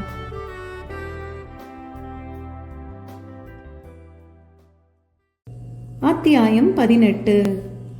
யுத்தம் செய்து வழிநடத்துவார். நம் தேவன் நம்மை வழிநடத்தி செல்லும் போது அவர் நம்மை காக்க வல்லவராய் இருக்கிறார். நம் பாதையில் அநேக பகைஞர், அநீதிகள், கண்ணிகள், ஆபத்துகள் வரலாம். ஆனால் இவ்வித பயங்கரங்களிலிருந்து அவர் நம்மை காப்பதுடன் நமக்காக யுத்தம் செய்கிற தேவனுமாய் இருக்கிறார். தேவன் நம் பக்கத்தில் இருப்பதினால் வெற்றி நம்முடையதாகவே நிச்சயம் இருக்கும். தேவன் நமக்கு அடைக்கலமும் பலனும் ஆபத்து காலத்தில் அனுகூலமாக துணையுமானவர் என்றும், பூமியிலே பாழ்கடிப்புகளை நடப்பிக்கிற கர்த்தருடைய செய்கைகளை வந்து பாருங்கள். அவர் பூமியின் கடைமுனை மட்டும் யுத்தங்களை ஓய பண்ணுகிறார். வில்லை ஒடித்து ஈட்டியை முறிக்கிறார். ரதங்களை நெருப்பினால் சுட்டரிக்கிறார் என்றும், நாம் அமர்ந்திருந்து தேவன் வல்லமையுள்ளவர் என்பதையும், சேனைகளின் தேவன் நம்மோடு இருக்கிறார், யாக்கோபின் தேவன் நமக்கு உயர்ந்த அடைக்கலமானவர் என்பதனை அறிந்து கொள்வதற்காகவே தேவனுடைய பராக்கிரமத்தை குறித்து தாவீது ராஜா இவ்விதம் சங்கீதம் பாடினார். இஸ்ரவேல் புத்திரர் எகிப்தின் அடிமைத்தனத்திலிருந்து புறப்பட்டு ஈரோத் பள்ளத்தாக்கில் பாளையம் இறங்கினர். அவர்களுக்கு முன்பாக சிவந்த சமுத்திரம் இருந்தது. அவர்களை பின்தொடர்ந்து பிடித்து மீண்டும் அடிமைத்தனத்திற்கு கொண்டு செல்ல பார்வோனின் 600 ரதங்கள் நெருங்கிக் கொண்டிருந்தது. இஸ்ரவேலர் பயந்து மோசேயிடம் கதறிய போது தேவன் மோசேயிடம், இன்றைக்கு நீங்கள் காணும் எகிப்தியனை இனிமேல் என்றைக்கும் காண மாட்டீர்கள். கர்த்தர் உங்களுக்காக யுத்தம் பண்ணுவார், நீங்கள் சும்மா இருப்பீர்கள் என்றார். மோசே கர்த்தர் சொன்னபடியே கோலை நீட்டின போது சமுத்திரம் 2ஆக பிளந்தது. தேவன் கீழ்காற்றை வீச செய்து உலர்ந்த தரையில் நடந்து இஸ்ரவேல் சமுத்திரத்தின் வழியாய் கடந்து செல்ல செய்வார். அதே வழியாய் எகிப்தியர் கடந்து நடு சமுத்திரத்தில் வந்தபோது கர்த்தர் இஸ்ரவேலருக்காக எகிப்தியரை எதிர்த்து யுத்தம் செய்து நடுக்கடலில் அவர்களை கவிழ்த்து போட்டார். இஸ்ரவேலருக்கு முன்பாக எரிகோ அடைப்பட்டிருந்தது. யுத்த வீரர் 6 நாட்கள் ஒரு முறையும் 7ஆம் நாள் 7 முறையும் தேவன் சொன்னபடி சுற்றி வந்து எக்காலம் ஊதப்பட்ட போது கர்த்தரை துதித்து ஆர்ப்பரித்த போது கர்த்தர் இஸ்ரவேலுக்காக யுத்தம் செய்தபடியால் எரிகோவின் மதில்கள் தகர்ந்து விழும்படி செய்தார். மதில்கள் இடிந்து விழுந்தபோது யுத்தமில்லாமல் பட்டணத்தை பிடித்து கொள்ளையிட்டு வென்றனர். கிதியோன் தேவ கட்டளைப்படி மீதியானியரை எதிர்த்த போது அவனோடு இருந்தவர்கள் வெகு சிலராயிருந்தாலும் எக்காலத்தை ஊதி பானையை உடைத்து தீவெட்டிகளை வலது கையில் பிடித்து கர்த்தருடைய பட்டயம் கிதியோனின் பட்டயம் என்று சத்தமிட்ட போது கர்த்தர் யுத்தம் செய்தபடியினால் இவர்கள் போரிடாமலே விரோதிகள் ஓடிப்போயினர். சீரியாவின் ராஜாவாகிய பெனதாத் சமாரியாவை முற்றுகையிட்ட போது பஞ்சம் கொடியதாயிருந்தது. தேவன் சீரியரின் தண்டில் இராணுவத்தினர் ரதங்களின் இறைச்சலையும் மகா இராணுவத்தின் இறைச்சலையும் கேட்க பண்ணினது நிமித்தம் இஸ்ரவேல் ராஜா எகிப்தின் ராஜாக்களை கூலி பொருத்தினான் என்று அவர்களுக்குள் சொல்லிக்கொண்டு பயந்து அனைத்து உடைமைகளையும் விட்டு சீரியாவுக்கு ஓடிவிட்டனர். கர்த்தர் இஸ்ரவேலருக்காக யுத்தம் செய்து இராணுவத்தின் இறைச்சலை கேட்க செய்து யுத்தமில்லாமல் வெற்றியடைய செய்தார். அசீரியாவின் ராஜாவாகிய சனகரீப் யூதாவின் ராஜாவாகிய எசேக்கியாவுக்கு விரோதமாக பாளையம் இறங்கினான். எசேக்கியா தன் ஜனங்களை பார்த்து, கலங்காமல் இருங்கள், அவனோடு இருக்கிறவர்களை பார்க்கிலும் நம்மோடு இருக்கிறவர்கள் அதிகம் என்று உற்சாகப்படுத்தினான். எனினும் சனகரீப் தன்னுடைய கரத்திலிருந்து தப்ப இயலாது என்று சொல்லி அவர்கள் சோர்வடைய செய்து கர்த்தரை நிந்திக்கவும் நிருபங்கள் எழுதவும் செய்தான். கர்த்தர் எசேக்கியாவுக்கு யுத்தம் செய்ய சித்தம் கொண்டு ஒரு தூதனை அனுப்பினார். அவன் அசீரியரையும் பாளையத்தில் உள்ள பராக்கிரமசாலிகளையும் தலைவரையும் சேனாதிபதிகளையும் அதம் பண்ணினான். சனகரீப் செத்த முகமாய் திரும்பினான்.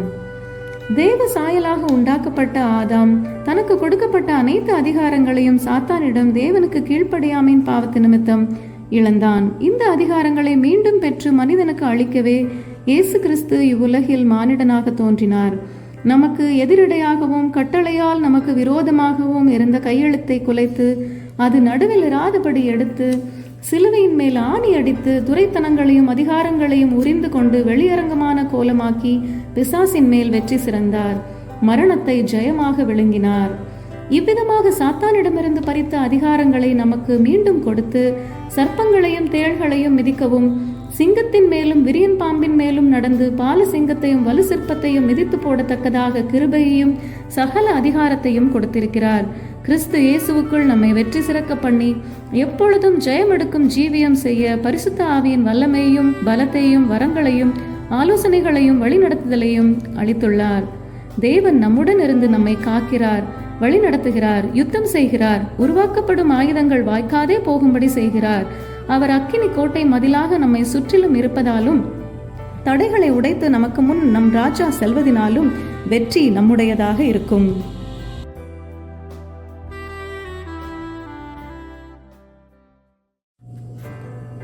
அத்தியாயம் 19. நித்தமும் வழிநடத்தும் தேவகரம். வானத்தையும் பூமியையும் கோள்களையும் சமுத்திரத்தையும் வெட்டாந்தரையையும் அனைத்து ஜீவன்களையும் தேவகரம் உண்டாக்கிற்று. அவர் ஓங்கிய புயத்தினாலும் நீட்டப்பட்ட கரத்தினாலும் வார்த்தையின் வல்லமையினாலும் இப்படி செய்ய முடிந்தது என்று வேதம் சொல்லுகிறது. பின்பு தேவ சாயலாக மனிதனை படைத்து இவைகள் அனைத்தின் மீதும் ஆளுகை செய்ய அதிகாரம் கொடுத்தார். தேவனுடைய கரம் வல்லமை உள்ளது, எவரையும் உயர்த்தவும் ஆசீர்வதிக்கவும் தேவனால் இயலும். அவருடைய கரத்தின் கிரியைகளை தடை செய்ய ஒருவராலும் கூடாது. இந்த வல்லமையுள்ள கரமே ஒரு விசுவாசியை கரம் பிடித்து வழி நடத்துகிறது. இந்த கரம் மனிதனை தொடும்போது அவனும் அவன் பிள்ளைகளும் ஆசீர்வதிக்கப்படுகின்றனர். இந்த கரம் வியாதியுள்ள மனிதனை தொடும்போது அவன் தெய்வீக சுகம் பெற்றுக்கொள்கிறான். ஊழியம் செய்யும் விசுவாசி இந்த தொடுதலை பெறும்போது வல்லமையை பெற்றுக்கொள்கிறான். தேவ கரத்தின் அடைக்கலத்திற்குள்ளாக நாம் இருக்கும்போது சாத்தானும் மனிதனும் அவருடைய கரத்திலிருந்து நம்மை பறித்து கொண்டு போவதில்லை. கர்த்தருடைய கரம் நம்முடன் இருக்கும் பொழுது நமக்கு ஆசீர்வாதம் கிடைப்பது போல கர்த்தருடைய கரம் நமக்கு விரோதமாக இருக்கும்போது நமக்கு தோல்வியும் சாபமும் வியாதிகளும் வரும். கர்த்தருடைய கரம் எகிப்தியருக்கு விரோதமாக இருந்தபோது சிவந்த சமுத்திரத்தில் பார்வோனின் சேனையை கலங்கடித்தார். கர்த்தருடைய பெட்டி அஸ்தரோத்தில் இருந்தபோது அந்த ஜனங்களை தேவன் மூல வியாதியினால் பாதித்தார். இவைகள் நமக்கு எச்சரிப்புண்டாக எழுதப்பட்டிருக்கிறது. யோவான் ஸ்நானன் தூதன் முன்னறிவித்தபடி தன் பெற்றோருக்கு வயது சென்ற காலத்தில் பிறந்தவன். கர்த்தருடைய கரம் அந்த பிள்ளையோடு இருந்தது என்று வேதம் சொல்லுகிறது. கர்த்தருடைய கரம் யோவானிடம் இருந்தபடினால் அவன் கர்த்தருக்கு வழியை ஆயத்தம் பண்ணவும் நிர்விசாரத்தில் வாழ்ந்து கொண்டிருந்தவர்களை எச்சரிக்கும் வனாந்தரத்தில் கூப்பிடுகிறவனுடைய சத்தமுமாக விளங்கினான். இயேசுவின் ஊழியங்களை குறித்து தைரியமாக பிரசங்கித்தான். கர்த்தருடைய கரம் நம்முடன் இருக்கும்போது நாமும் கர்த்தருக்கு வழியை ஆயத்தம் பண்ணவும் தைரியத்துடன் கர்த்தருடைய வார்த்தைகளை அறிவிக்கவும் எச்சரிக்கவும் இயலும். எலியா நம்மை போல் பாடுள்ள மனுஷனாய் இருந்த போதும் ஆகாப் ராஜாவிடம் சென்று மழை பொழியாது என்று கூறினான். 3.5 ஆண்டிற்கு பின் மழை பொழியும் என்று கூறினான். அவன் கருத்தாய் ஜெபித்தபடியினால் அப்படியே நடந்தது. ஒரு மனித கையளவு மேகம் கர்மேலிலிருந்து எழும்பியதை எலியா அற்புதங்களுக்கு பின் கண்டபோது ஆகாபை ரதத்தை பூட்டும்படியாக சொன்னான். ஆகாப் ரதத்தில் இஸ்ரேலுக்கு போனான். கர்த்தருடைய கை எலியாவின் மேல் இருந்தபடியினால் தன் அறையை கட்டிக்கொண்டு இஸ்ரேலுக்கு வருமட்டுமாக ஆகாபின் ரதத்திற்கு முன்பாக ஓடினான். கர்த்தருடைய கரம் நம்முடன் இருக்கும்போது நாமும் உன்னத பலத்தினால் இடை கட்டப்படவும் வழி நடத்தப்படவும் இயலும். மோவாமின் ராஜாவை எதிர்த்து யுத்தம் செய்யும்படி வந்து வனாந்திரத்தில் தண்ணீர் இல்லாமல் சிக்கிக்கொண்ட 3 ராஜாக்கள் எலிசாவிடம் விசாரித்த போது கர்த்தருடைய கரம் அவன் மேல் இறங்கி, நீங்கள் காற்றையும் காண மாட்டீர்கள், மழையையும் காண மாட்டீர்கள், ஆனால் பள்ளத்தாக்குகள் தண்ணீரால் நிரப்பப்படும், எனவே வாய்க்கால்களை வெட்டுங்கள் என்றான். அவன் சொன்னபடியே நடந்தது. கர்த்தருடைய கரம் நம்முடன் இருந்து நம் ஊழியம் செய்யும் போது நம் வார்த்தைகளை தேவன் நிலைப்படுத்துவார். அர்த்தசாஷ்டாவின் சூசான் அரண்மனையில் பானபாத்திரக்காரனாக நெகேமியா இருந்தான். அவன் ஒரு நாள் துக்கமுகமாக இருந்தபோது ராஜா அதை குறித்து விசாரித்து கேட்டான். தன் சொந்த நாட்டில் அலங்கங்களும் மதில் சுவரும் இடிந்து கட்டடங்கள் சுட்டரிக்கப்பட்டிருக்கும் விவரங்களை நெகேமியா விவரித்து சொன்னான். கர்த்தருடைய கரம் நெகேமியாவுடன் இருந்தபடியினால் அலங்கங்களை மீண்டும் கட்டி எழுப்ப உத்தரவு பிறப்பித்து கட்டுமான பணிக்கான உதவிகளை செய்ய ராஜா கட்டளையிட்டான். கர்த்தருடைய கரம் நம்முடன் இருக்கும் போது சாத்தான் இடித்த அலங்கங்களை மீண்டும் நாம் கெட்ட தேவன் கிருபை செய்வார். தேவனுடைய ராஜ்யம் கட்டி எழுப்பப்படும்.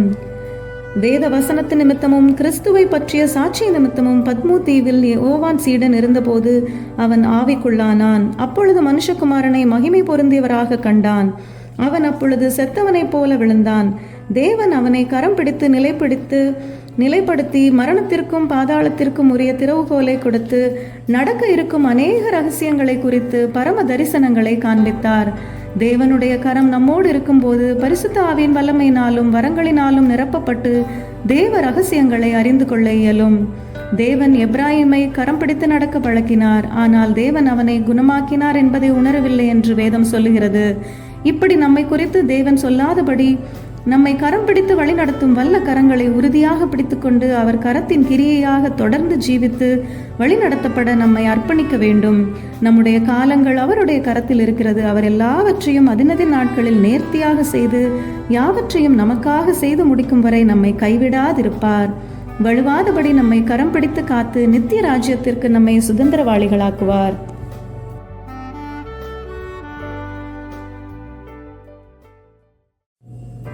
அத்தியாயம் 20. வழுவாதபடி காத்து வழி நடத்துவார். விசுவாச ஜீவியம் போராட்டமான ஓட்டத்திற்கு ஒப்பிடப்பட்டுள்ளது. விசுவாச ஓட்டத்தை துவங்கும் நாம் அதை வெற்றியுடன் முடிக்க முற்பட வேண்டும். இதை தம்முடைய சுய பலத்தினால் செய்ய இயலாது. நம் விசுவாசத்தை துவக்குகிறவரும் முடிக்கிறவருமாகிய இயேசுவின் உதவி நமக்கு உண்டு.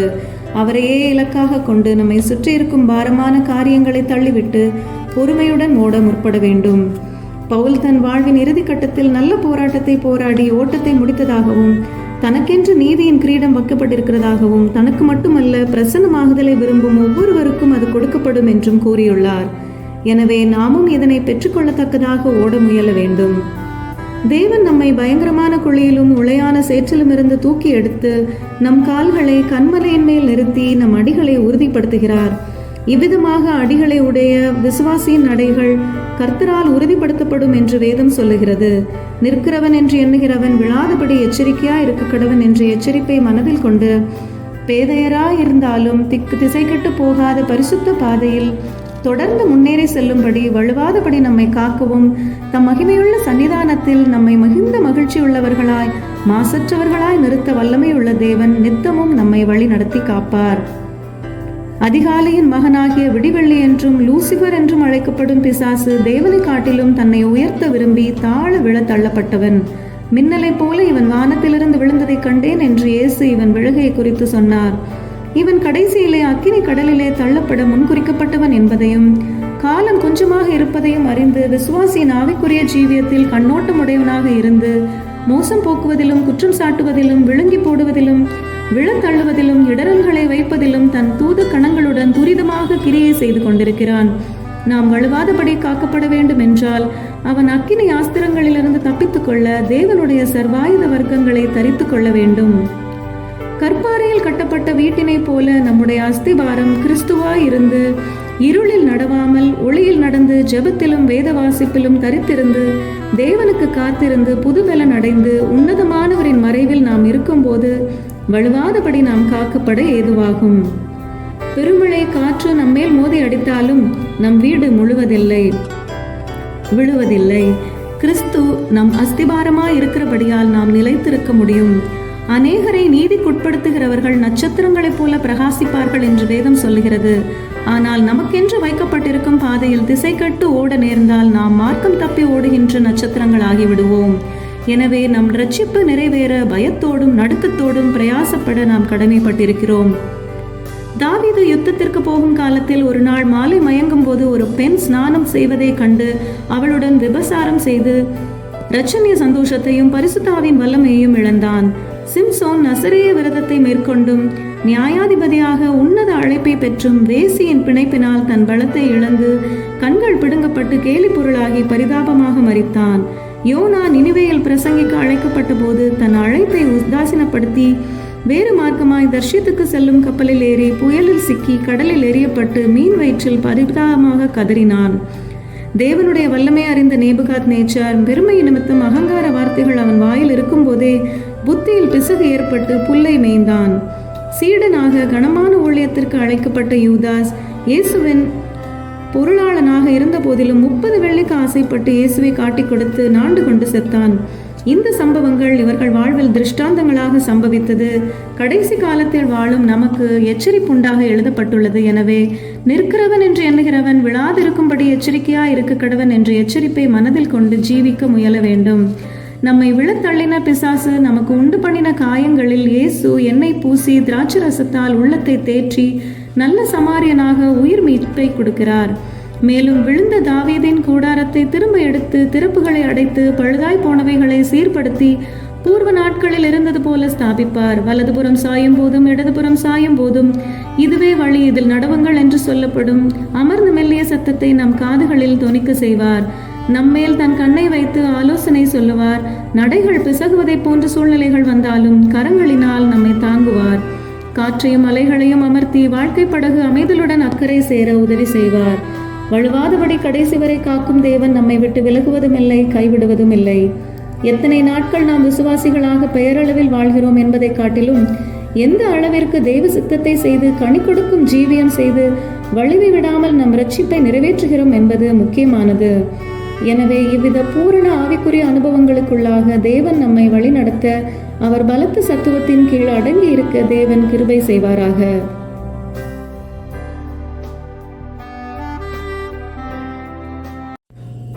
அத்தியாயம் 21. நித்திய இளைப்பாறுதலுக்கு வழிநடத்துவார். ஒவ்வொரு உண்மையான விசுவாசியும் இந்த உலகத்திற்கு அந்நியனும் பரதேசியுமாய் இருக்கிறான். இந்த உலகம் அவனுக்கு சாஸ்வதம் அல்ல. இந்த உலகத்தில் நமக்கு உபத்திரவங்கள் இருந்தாலும் உபத்திரவங்களின் வழியாய் நாம் கடந்து சென்றாலும் நமக்கு ஆறுதல் அளித்து கைவிடாமல் காத்து தேவன் நம்மை வழி நடத்துவார். உலகில் தேவன் நமக்கு நியமித்த வாழ்நாள் முடிந்தவுடனே இவ்வுலகில் நம்மை கரம் பிடித்து வழி நடத்தி வந்த நேசர் நித்திய இளைப்பாறுதலுக்கு நடத்தி செல்வார். தேவன் வானத்தையும் பூமியையும் சகல சிருஷ்டியையும் மனிதனையும் 6 நாட்களில் படைத்து 7ஆம் நாள் ஓய்ந்திருந்தார். மனிதன் சாத்தானிடம் இழந்த அனைத்து அதிகாரங்களையும் அவர் சிலுவையில் நமக்கு மீண்டும் பெற்று தந்தமையால் நாம் எந்தவித கிரியையையும் சுயபலத்துடன் இனி செய்ய வேண்டுவதில்லை. எனவே தேவன் 7ஆம் நாளில் ஓய்ந்திருந்தாலும் நாம் வாரத்தின் முதல் நாளை ஓய்வு நாள் துவங்குகிறோம். இது தேவன் நமக்கு இம்மையிலும் மறுமையிலும் இலவசமாக சுதந்திரித்து கொடுத்த ஓய்வினையும் இளைப்பாறுதலையும் கிருபையாய் பெற்று அனுபவிப்பதற்கு அடையாளமாக உள்ளது. இஸ்ரவேலர் வனாந்திரத்தில் கடந்து செல்லும் போது தேவன் மோசேயை நோக்கி, என் சமூகம் உனக்கு முன்பாக செல்லும், நான் உங்களுக்கு இளைப்பாறுதல் தருவேன் என்றார். மோசே இந்த வாக்குத்தத்தம் பண்ணப்பட்ட இளைப்பாறுதலுக்குள் பிரவேசிக்காவிட்டாலும் தேவன் வாக்கு அருளியபடியே அவர்களுக்கு முன்பாக சென்று அந்த தேசத்து குடிகளை துரத்திவிட்டு வாக்குத்தத்தம் பண்ணப்பட்ட தேசத்தில் இஸ்ரவேலரை சுகமாய் தங்க பண்ணி இளைப்பாற பண்ணினார். இது இஸ்ரவேலருக்கு தேவன் அளித்த சரீர பிரகாரமான இளைப்பாறுதல். ஆவிக்குரிய இஸ்ரவேலராகிய நமக்கு தேவன் முன்குறித்த இளைப்பாறுதலுக்கு இது நிழலாட்டமாய் இருந்தது. சரீர பிரகாரமான இளைப்பாறுதலை அளிக்கும் தேவன் ஆத்துமா ஆவிக்குரிய இளைப்பாறுதலையும் அளிக்க வல்லவராய் இருக்கிறார். வழிகளில் நின்று பூர்வ பாதைகள் என்ன என்று விசாரித்து நல்ல வழி எங்கே என்று பார்த்து தொடர்ந்து அதிலே நடவுங்கள், அப்பொழுது உங்கள் ஆத்மாவுக்கு இளைப்பாறுதல் கிடைக்கும் என்று எரேமியா தீர்க்கதரிசி உரைத்துள்ளார். வருத்தப்பட்டு பாரம் சுமக்கிறவர்களே, நீங்கள் எல்லாரும் என்னிடத்தில் வாருங்கள், நான் உங்களுக்கு இளைப்பாறுதல் தருவேன். நான் சாந்தமும் மன தாழ்மையுமாய் இருக்கிறேன். என் நுகத்தை உங்கள் மேல் ஏற்றுக்கொண்டு என்னிடத்தில் கற்றுக்கொள்ளுங்கள், அப்பொழுது உங்கள் ஆத்மாவுக்கு இளைப்பாறுதல் கிடைக்கும் என்று இயேசு சொன்னார். தேவன் நமக்கு கொடுக்கும் சந்தோஷமும் சமாதானமும் உலகம் கொடுக்கக்கூடாததும் எடுக்கக்கூடாததுமானவைகள். சூழ்நிலைக்கேற்றபடி அவைகள் மாறுவதில்லை. பவுலை போல தேவனில் நம்பிக்கை கொண்டிருக்கும் போது கிறிஸ்துவின் அன்பை விட்டு நம் தேவைகள், பலவீனங்கள், ஏற்ற தாழ்வுகள், அதிகாரங்கள் நம்மை பிரித்து விடுவதில்லை. உம்மை உறுதியாய் பற்றி கொண்டிருக்கும் மனதுடையவன் உம்மையே நம்பியிருக்கிறபடியால் அவனை பூரண சமாதானத்துடன் வைத்துக் கொள்வீர் என்ற வாக்கின்படி நம்மை காத்து இளைப்பாறுதலை அளிக்க வல்ல நேசர் நமக்கு உண்டு. இஸ்ரவேலருக்கு தேவன் தந்த சரீர இளைப்பாறுதல் அல்லாது, இயேசு நமக்கு இந்த உலகத்தில் கொடுக்கும் சரீர ஆத்ம இளைப்பாறுதல் அல்லாது. எபிரேயருக்கு எழுதின நிருபத்தில் தேவனுடைய ஜனங்களுக்கு இளைப்பாறும் காலம் இனி வருகிறதா இருக்கிறது என்றும், இவ்வித இளைப்பாறுதலில் பிரவேசித்தவர்கள் தேவன் தம்முடைய கிரியைகளை முடித்து ஓய்ந்திருந்தது போல தாங்களும் தங்கள் கிரியைகளை முடித்து ஓய்ந்திருப்பார்கள் என்றும், நித்திய நாட்டில் தேவன் நமக்கு ஆயத்தம் செய்து வைத்திருக்கும் நிரந்தர இளைப்பாறுதலை குறித்து சொல்லப்பட்டிருக்கிறது. யோவான் சீடன் பத்மு தீவில் ஆவிக்குள்ளாகி பரலோக தரிசனங்களை கண்டு கொண்டிருந்த போது பரலோகத்தில் ஒரு சத்தம் கேட்டதாகவும், கர்த்தருக்குள் மரிக்கிறவர்கள் இது முதல் பாக்கியவான்கள், அவர்கள் தங்கள் பிரயாசங்களை விட்டு ஒளிந்து இளைப்பாறுவார்கள் என்று தேவன் தம் ஜனங்களுக்கு ஆயத்தப்படுத்தியுள்ள நிரந்தர இளைப்பாறுதலை குறித்து வெளிப்படுத்தினவைகளை நமக்கு தெரிவித்துள்ளார். விசுவாசியின் மரணம் நித்திரைக்கு ஒப்பிடப்பட்டுள்ளது. இது கண்ணீரில்லா, துக்கமில்லா நித்திய நாட்டிற்கு நம்மை எடுத்து செல்லுகிறது. அங்கே நாம் சிங்காசனத்திற்கு முன்பாக இருந்து அவரை சேவிப்போம். நாம் பசியடைவதும் இல்லை, தாகமடைவதும் இல்லை, உஷ்ணம் கொடுமைப்படுத்துவதும் இல்லை. சிங்காசனத்தில் வீற்றிருக்கிற ஆட்டுக்குட்டியானவரே நம்மை மேய்த்து ஜீவ தண்ணீர் உள்ள ஊற்றண்டைக்கு நடத்துவார். நாம் பரம எருசலேமில் வாழ்வோம்.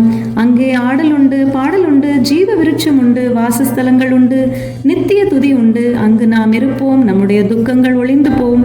நாம் அழகாய் நிற்கிறவர்களாக நித்தியமாய் இளைப்பாறுவோம். அந்த நாள் வரை நம்மை நம் நேசர் வழி நடத்துவார். நித்தமும் கைவிடாத வல்ல கரங்கள் நம் கரங்களை பிடித்து வழிநடத்தும் போது இந்த உலகில் நாம் வழிநடத்தப்பட்டு ஆசீர்வதிக்கப்பட்டு கனி கொடுத்து கடைசி வரை காக்கப்பட்டு நித்திய இளைப்பாறுதலுக்கு நடத்தப்படுவோம் என்ற விசுவாசம் நம்மை வெட்கப்படுத்தாது. ஆமென்.